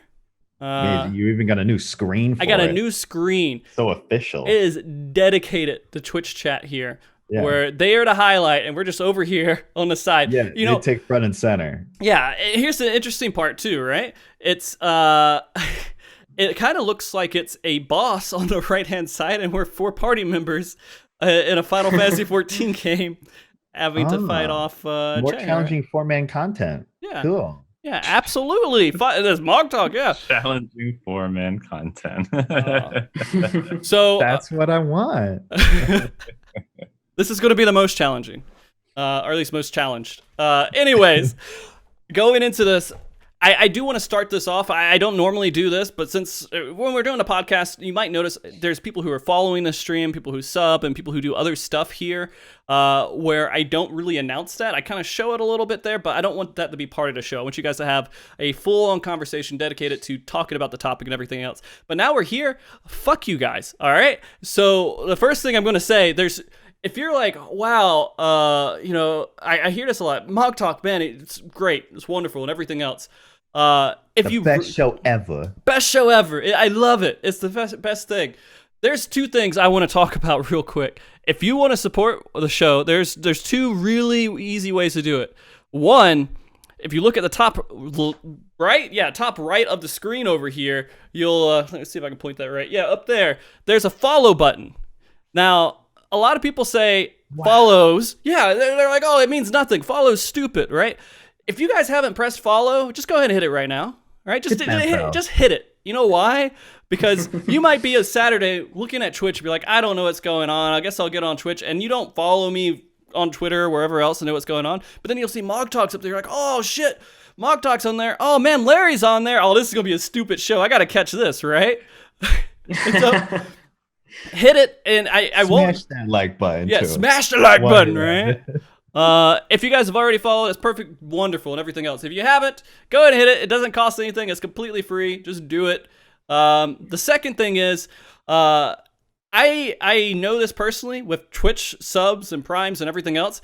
And I want to say this real quick too. Toasty did this during the middle of the show. He subbed, he gave out 10 gift subs, gave a whole bunch of bits and everything. And I want to say personally, thank you. Of course, I can't do that while I am in the middle of a show, but I do want to personally thank you for that. And everyone else who subbed throughout the show. If you guys have Twitch Prime, just check it. Just check. Go fucking up there, right? Right. It's right up there. Just hit the little button. It's going to drop down. It's like Twitch Sub Prime is available. If it is, just hit it. Right? Mine's not available, dude. It's available tomorrow. If it's not available, it's okay. It's okay. I just don't want you guys to be not taking Amazon's money right now. If you have the ability to take Amazon's money, just hit it and do it, because it makes life, it doesn't cost anything. And if you don't have your Twitch Prime account attached to your Amazon Prime account, do 2 minutes of goodwill and attach it. So if you're following Drac, Larry, Ash, anyone else, you have a way that costs you absolutely nothing that you could go ahead and just support them real quick. And you can just press the button. So just check it. Real estate. Yeah. And thank you. See, yeah, Sturg right here. And so, and if I don't think any less of anyone who's not subbed, of course, everyone's the same to me. It's not going to give you anything. You're going to get 2 little emotes in chat and a little badge near your name. But it's the goodwill of supporting MogTalk. People talk a lot about like, oh, you know, I wish Frosty had partnership or something else on there. If I had enough people watching from follows and from subs and everything else, yeah, maybe that would be something that they consider, even though I just stream once a week. And then you could get more Frosty emotes. Yeah, and then you could get more Frosty emotes. And so that's the way to do it. And again, I understand financially, I can't sub to everybody I want to sub to, but if you have Twitch Prime and you don't have it used, take Amazon's money right now. That being said, that's the first thing I wanted to say to Twitch chat. I'm going to be saying it probably every show in this little section here, every single week. There's a couple things I have in mind that I want to talk about, but I've already talked a little bit, so I'm going to give the floor over to anyone else that wants to talk directly to Twitch chat right now. We could talk to Twitch chat? Talk to Twitch chat. On Twitch.tv? Yeah. Dude. You're breathtaking. You're breathtaking. No, you're breathtaking. Mm-hmm. No, yeah. Nothing? I saw earlier in chat, like while we were talking about the craft and gathering thing, Hoshi was like, does this mean Larry is going to level crafters now? And no, I just want to set the record straight. I'm not leveling. The only time I would, like I said, is if the glamours are available on battle classes. Then I will level crafters. Mm-hmm. But I'm not going to craft. Larry, you can repair in the fight. I don't need to do that. Leave again. Repair before you go in and you're good. I don't need to do that because Yomu doesn't repair before we go in, so we always have to leave early anyway. Oh, so his gear's dead before mine's going to be dead. So yeah. Blue says, say one nice thing about Eva. I gotta go. Ouch! Ouch! Speaking of that, you know the frog glamour. I'm surprised you didn't go, "Hey Eva, look, it's the perfect glamour for you." I don't want to beat it into the ground. Everybody else gets on her for it. But hang on, I got something. Okay. Because I actually I made something in my calendar when when we beat the Halicarnassus. Yeah. That fight. I posted like, yeah, we cleared it, and she was like, yay, congrats guys. I was like, oh, she was nice to me. I gotta make a note of this. Actually not throwing shade. Write it in your calendar. Yeah. The day Eva was nice. Okay. She was willing to drive when I was too tired at FanFest. That was very considerate. Yeah, FanFest was such a mess. I was exhausted the entire time. I remember seeing you guys. You guys looked a little exhausted too. I couldn't sleep on the way. Like, I don't know what it was, but I was a nervous wreck just because I knew we had like a 4-hour drive coming back home. I was like, I don't want to do this, or we got to get up at a certain time. It's all the stuff anticipation for the next day when I'm traveling that messes me up. So, okay. Ash, do you have anything you want to say to Twitch chat real quick before I go off on a rant? Well, someone asked about what's the best class to make guild with at the start of Shadowbringers. That's a good question. Yeah. Oh, that's legitimate. So if you have battle retainers combined with Weaver, that's going to be insane. Because every new expansion, there is really expensive fleece and wool type of materials that you need to hunt from mobs. But battle retainers hunt them for you. And they're really expensive at the beginning. The stream hit 0 KB as soon as you said that, by the way. Twitch it's didn't like, want legitimate question. Yeah. Legitimate question. No. That's how he keeps the secrets. Oh, guess Twitch chat will never know. One of the comments I liked was that they were like, Rowena owes Ash money.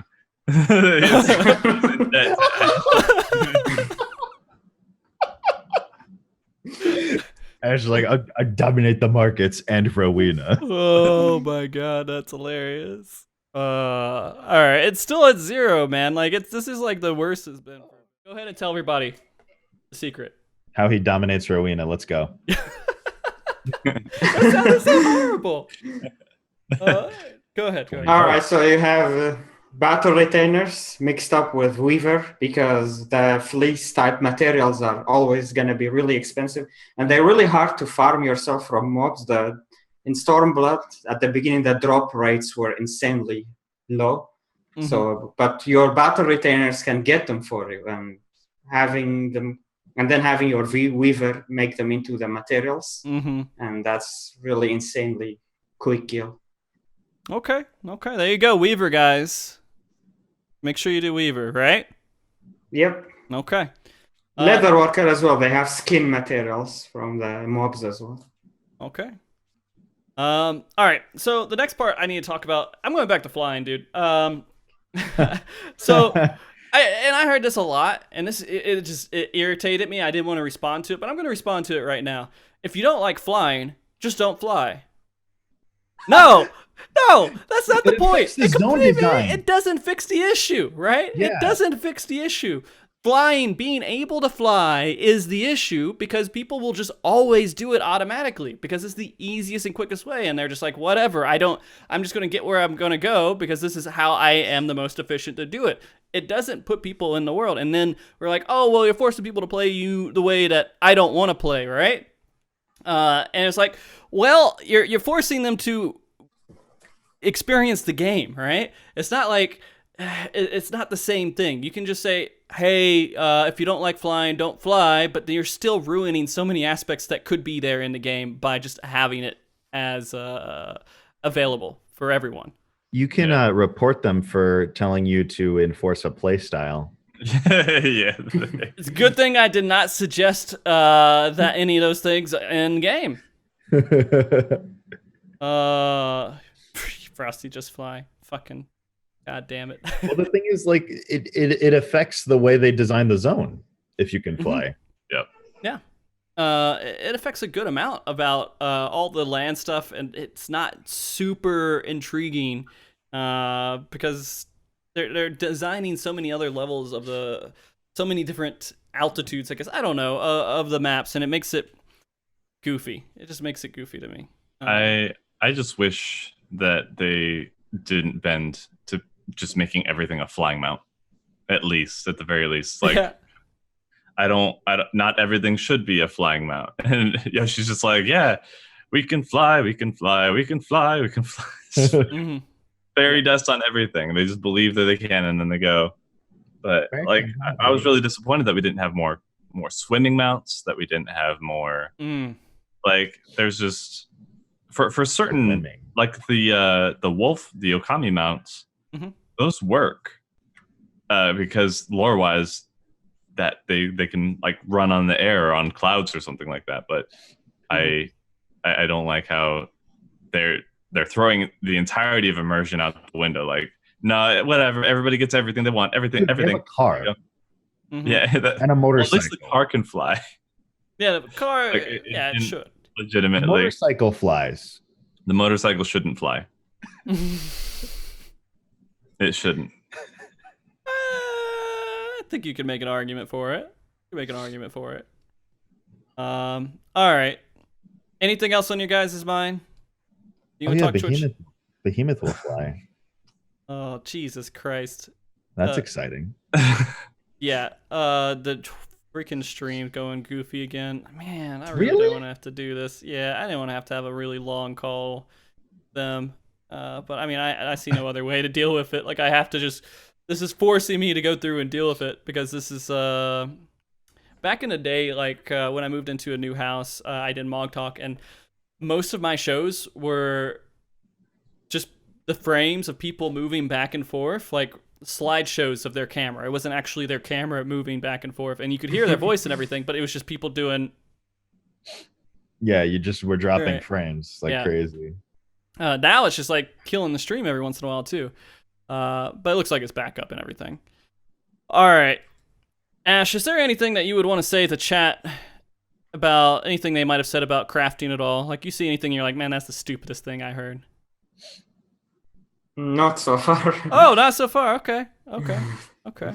Chat? Twitch chat's not stupid. Twitch chat's not stupid. Someone was sad I didn't run with the joke, but it's fine. I didn't say exactly which material. I just said which type of material. Oh. Yeah, and there's a lot of statements. Again, we could talk about flying all day. I don't want to make the whole after show here about flying. There's a lot of statements about it. To just keep going. It's such a crazy topic, right? You feel like it's something that's simple, but everybody's just like going off about what should be flying, what shouldn't be flying, if you should fly, and everything else.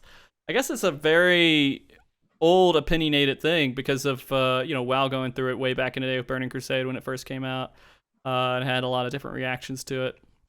I will say most developers that I've heard interviews with said that they regret that flying exists. They can't go back on it. They can't take it away. There's no way they could take it away, but they regret that it exists. It would feel bad to take away. Mm-hmm. I've been following Ashes of Creation, and they brought that up, that they didn't want to regret that. And so the flying mounts that they have are very difficult to get, and then they're only temporary. Mm-hmm. So it's really something that kind of defines your status in the game. It's something that you got to really work for. Yeah. Speaking of define status and really work for, I think there was like an interview that came out today or yesterday about Ultimate, where they asked again about syncing Ultimates or not. Mm-hmm.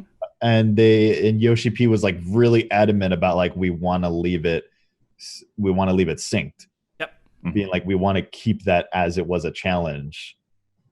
And I was really happy with him saying that. Right. I wish they did that with Second Coil Savage too, because my titles I worked hard for didn't mean anything after ENJOYYYY.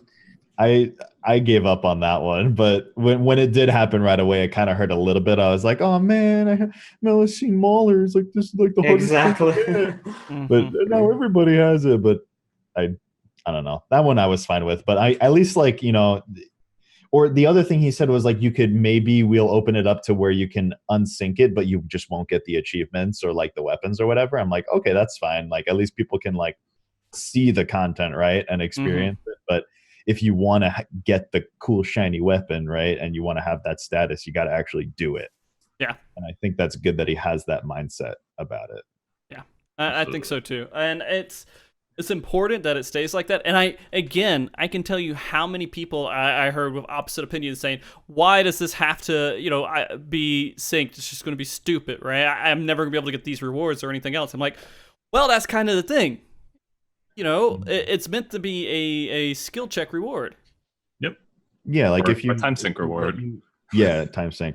If you let people unsync it, then you just killed that reward, and so it doesn't mean anything anymore. So it's like you're not even going to feel good that you killed it, right? Like it's not going to matter to you that you even did it. versus like beating something that's really hard like that feels really good.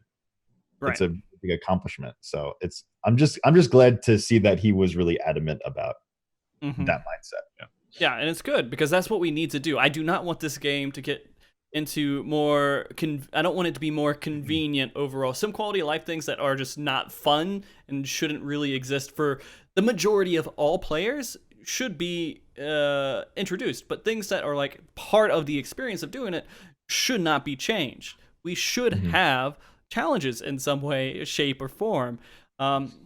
And the biggest argument that I see every single time that I bring up any of these topics that lead into convenience or casualizing content, it becomes like, I just don't have enough time. I have a family. I work my 9 to 5 job, and then I get home and I only have a few hours, and I want to, I want to do this without having any kind of burden of time to get it done. But that doesn't, I don't know, that doesn't make it a good reason.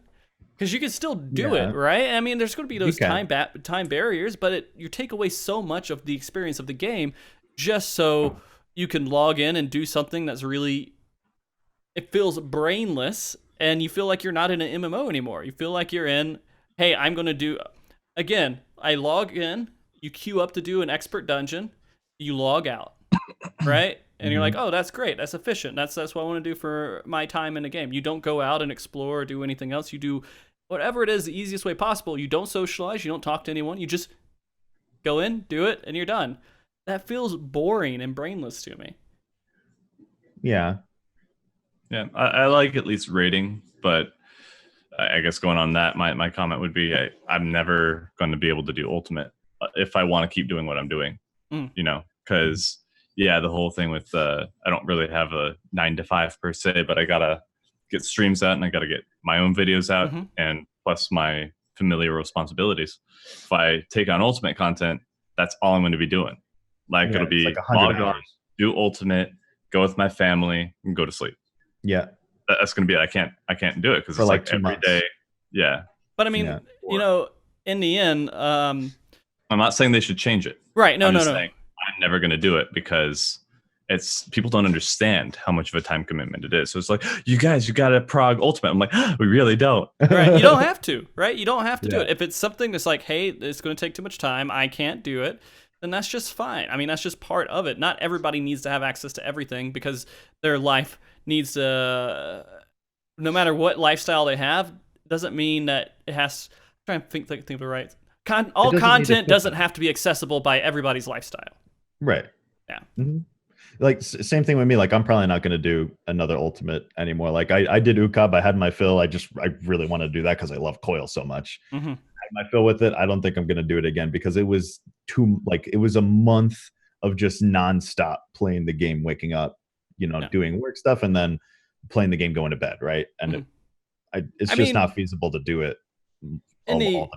In the end, too, there is the fact, I guess it depends on your groups and everything else.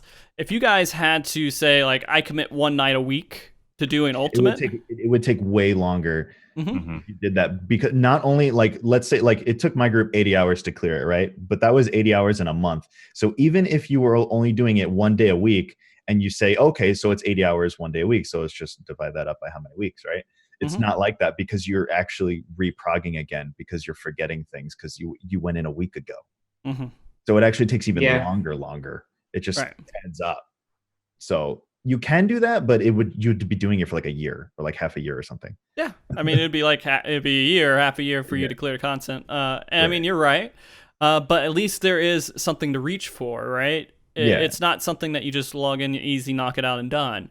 That you have content in the game that you could, if somehow you had the ability and urge to do it and dedicate that time to it, then you could do it. But I mean, you're right. There are other things in life that are more important. Like to me, honestly, there's a lot of stuff within the game that I don't do at all. You know how many seasonal events I do?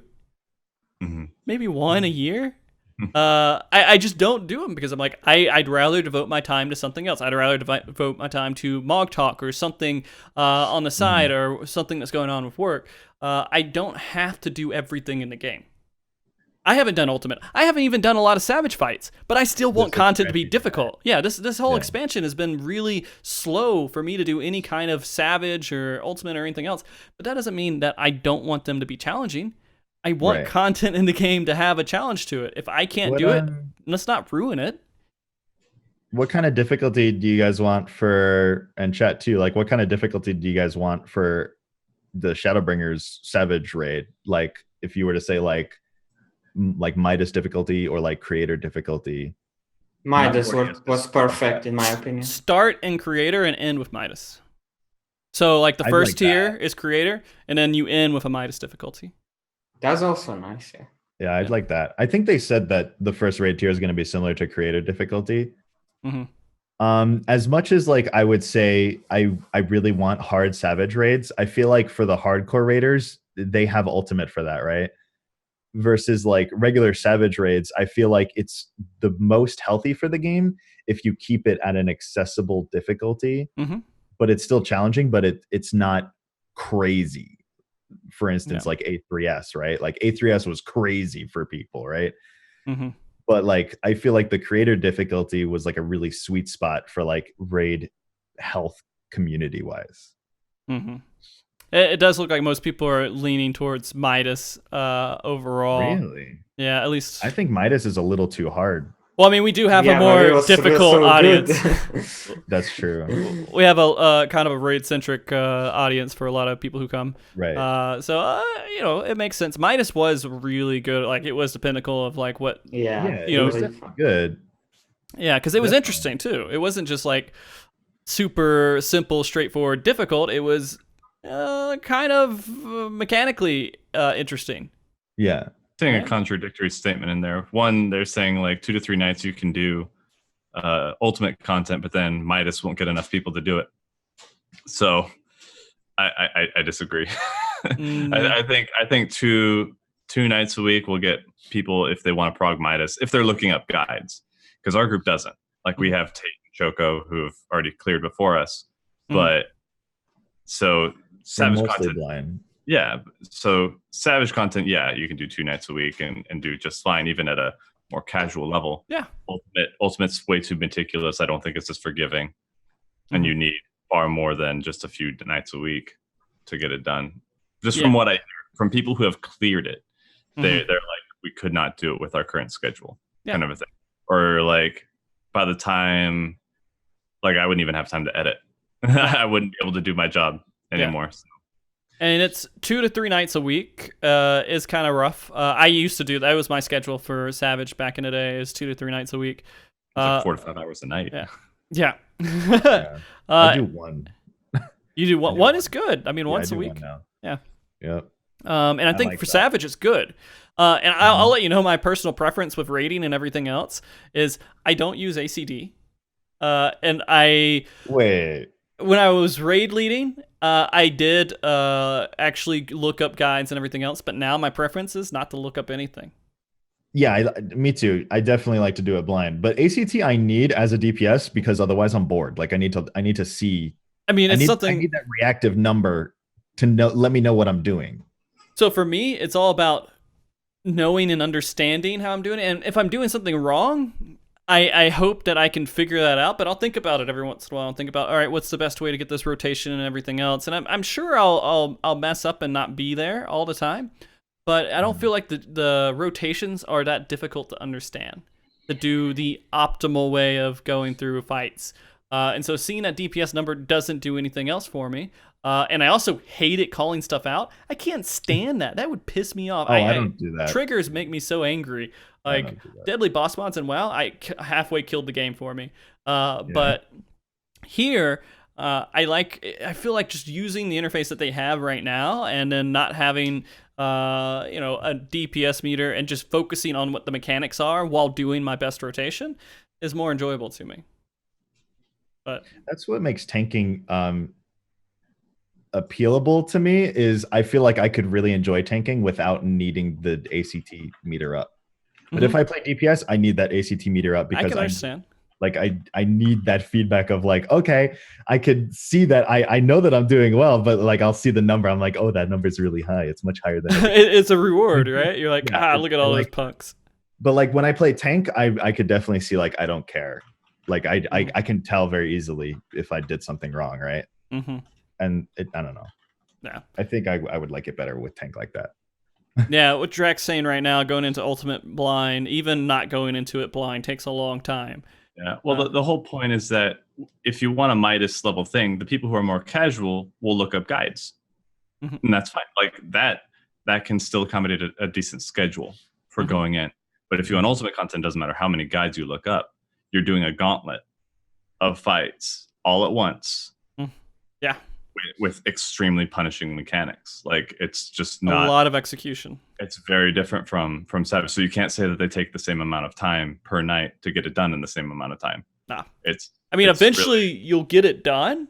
It's gonna take a while. So, but to say that you can do that schedule with Ultimate and then that people won't play it if it's Midas difficulty, that's contradictory. Saying that it's very accessible, but then not. It's because Ultimate is harder. Ultimate is not accessible. That is not the word for it. Yeah. So, but that's the thing is like, that's why I wouldn't put the time towards Ultimate because I'm not going to get anywhere with it. Like, and that's fine. Like, that's not the content for me. But there are people who appreciate that, and I'm glad that they appreciate that. And but the things with the rating, I think people should strive towards at least being able to clear Midas. It doesn't matter how long it takes them; they should be able to clear it. And it's not nearly as punishing going in only a couple nights a week. Yeah, you don't have to reprog quite as much because you're only doing one fight at a time. Then it's done. Then you move on to the next fight, and then keep going.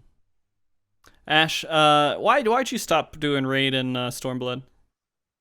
No, some of my raiding group members just got busy with real life, so we just stopped there because we were like, we didn't want to play without each other. So it was because it was a group that went for like 2 to 3 years. And that's that's a feeling. And I had that feeling too. I don't think I'll ever get a good static like that again, but I will try again. It's friends, and like when they talk about life and stuff, you like actually kind of care about what they're saying. If you go into a random pug and they're like, "Oh, so and so with my life," you're like, "I don't give a fuck. I just want to clear the fight." But if you're with like friends and stuff, like you can have these conversations and it can be fun and enjoyable. And once you lose that after years of having really good like connections with people, it's hard to get into raids again because you don't have that same feeling. Dude, my raid group, they're all coming to my wedding.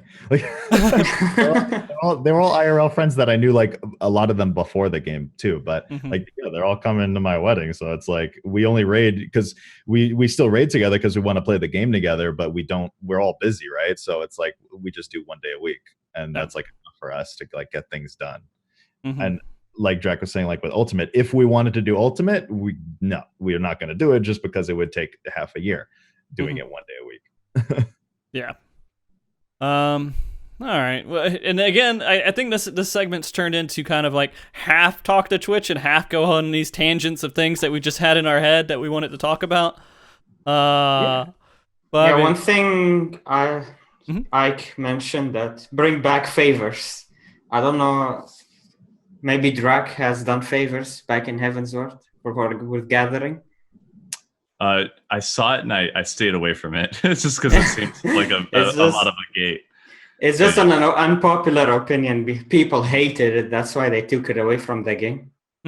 But you speak of the convenience. Like not all convenience is necessarily good for the game. Some players like to go through some hardship, but then see the reward from it.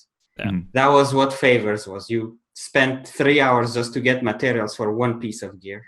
Were the favors gated? Behind the capped scripts, yes. Yeah, so that was the tough part about it. I think that if it was, I don't mind another layer to it, but the fact that like I wasn't as hardcore into it, so going in and then being punished really hard for not knowing what I'm doing, or if like one mistake could throw weeks of progress out the window. Like at least with battle classes, you save up your stuff, you just get the piece of gear. I don't think it should be that easy, but was definitely far more punishing than anything regarding the battle class stuff. But I wouldn't hate seeing it again, because I think with the folklore that kind of helped a little bit, because that was kind of a happy medium for me. Mm-hmm. Grinding it out, getting that stuff, and then you get the exclusive stuff from those folklore books, just from my personal experience of it. Yeah, but what I liked about it, if you were successful, then the reward was huge, at least if you were after guild making. Mm-hmm. Right. Okay. I can get, I totally understand that. One thing I'm going to say that's completely not relevant to that at all is because I'm kind of going back to what Larry said. And I didn't think about this, but I mean, it's true. I played WoW for 10 years or so. And so I played with a good handful of friends, and most of them live here in the state. Yeah. And I see them. They're some of my closest friends, and they were at my wedding. So, I mean, it's funny. What I mean, I feel, and again, we go back to the casualization of the game. We're losing these connections. We're absolutely losing them. And it's depressing to see. And I guess just people don't see that. They don't see what we're losing by not making this a real MMO game anymore, making it some really casual log in and do stuff and get out real quick and not make those connections anymore. Because you'll still lose people. The way I've described it in the past is that they're casting a wide net with bigger holes. Yeah. Kind of a thing. So you're trying to get a wider range of people, but the very specific groups are going to slip right through. So you're not going to maintain. You're not going to retain the people that you're even bringing in, because the whole point of an MMO is community. And so that's why I'm happy that Yoshida's like, that's what we want to come back to, not just serving the corporate overlords. And I really hope that with the CEO giving so much like attention to the game now, especially like showing up to FanFest, answering questions, taking pictures with us, even like it. I really hope that now, especially since they saw how 15 kind of collapsed on their development side, not even able to finish a lot of the DLCs, and seeing Final Fantasy 14 still going strong, improving, continuing. 11 even, I think. Yeah, how it's still going. 2016, they said that it brought in more money than all the other franchises. Or all the other bits of the Final Fantasy franchises. The CEO at the time said that. Damn. So, like, just the fact that it built a community. So you may not see, like, launch breaking records kind of a thing in sales, but you get that community that's paying over time. And I love the pay to play model, because it's feeding into the resources that the game has to improve itself. As long as they keep working and they keep that going, then because it's directly tied to it. So if they don't pay attention to it, then people stop paying. They're not making any money, but they're paying upkeep. So it's an incentive for them to keep doing it, and as well as enabling them. So I think. Okay. Well, I guess we can start wrapping this up now. I just wanted to have a good amount of time just talking, trying out this kind of segment. I liked it. I like it because I feel like I got stuff off my chest a little bit. That we're not completely venting section. It might be just my venting section. I'll just get on here and just vent really, really hard each time. And then everyone else is going to be sitting there just like, all right, Frosty, you done? You done yet? But yeah, and we'll do it next week too. We'll see how it goes with lore. That'll be interesting. But everybody, next week, and we can go back to the other screen. Oh, and please, everybody, if you haven't already, follow, Twitch Prime sub, whatever else you want to do to support the stream. The more support you have, the better the stream can be overall. Hopefully, I can call the internet provider, and it's wonderful monopoly the internet providers have, isn't it? It's so great. It's like, oh yeah, I can fix this. I can go to another provider. Nope. There's no other provider. Nope. But yeah, guys, thank you for all your support and everything else. And to kind of wrap all this stuff up, I want everybody here that's on the show just to tell where people can find you if they want to get more of your content, or they want to give you their Twitch Prime subs or anything else. You know, where they can actually do that at. So Larry, tell everybody where they can find you. My name is Larryzaur. You can use your Twitch Prime sub at twitch.tv/FrostyTV so that you can support his bad cocks. My peck. That's his ISP, by the way. Yeah. If you guys were realizing why we keep saying cocks over and over and over again, that's literally the ISP. But it's called penis. Yeah. Mm-hmm. So yeah, you can find me Larryzaur and everything. Just thank you again, Frosty, for having me on. It's cool just chatting with you guys always. So always great. Eventually, Larry's going to be on more shows than anyone else if we keep this up. Just keep like, hey, Larry, come on. Yeah, anytime, dude. It's fine. Maybe we need to get Eva on here too, or Eva. Sorry, Eva. Get her on here, and you guys can have a great time. Maybe. She doesn't like doing podcasts. She gets nervous. Oh. All right, Drak. Yeah, I'm just Drak Gamestein on YouTube or / Drakanous on Twitch. Just kind of hang out. Do casual stuff, and during the raids we have a lot of fun. So if you're interested in those shenanigans and watching our tanks actively try to kill us for the first week of Prague, then come say hi. There you go. All right, and Ash. You can find me on Twitch and YouTube, and if you wanna learn about making gil, feel free. Yeah. And I just wanna thank you again for having me, Frosty. Of course. Really awesome. You kept the show going for so long. Really. It's been over 4 Amazing. years, man. Over 4 years. And we're gonna have a post crafting show, and you could probably guarantee Ash is gonna be on the post Shadowbringers crafting show. He'll be back in here to tell us how he games the system. But yeah, no. And one interesting point that was kind of mentioned in chat here. At some point, Larry, Drak, and maybe even Tate in the future, we'll all just get a room dedicated to doing podcasts, and we'll sit around and we'll just all talk and do like an office. Like an office, yeah. We'll rent out a one room office or something, and we'll do MogTalks from there. Dude, it's something. I need a place away from home. Yeah. We'll get a streamer. We'll get a streamer office. Yeah. Yeah. Oh, jeez. All right, guys. Well, thank you very much. That's why I use the Prime. Yeah, use the Prime right now. Support the streamer office, guys. That would be amazing if we did that and we had this whole local thing. We need about maybe the top 0.001% to do that on Twitch. But, anyways. Yeah. Guys, please, again, if you like the stream at all, follow the channel. Do whatever you would like to support, whatever you can. But if you can't, then that's completely understandable. We will be back here next week with Ethis and Anonymous. We're going to go very detailed.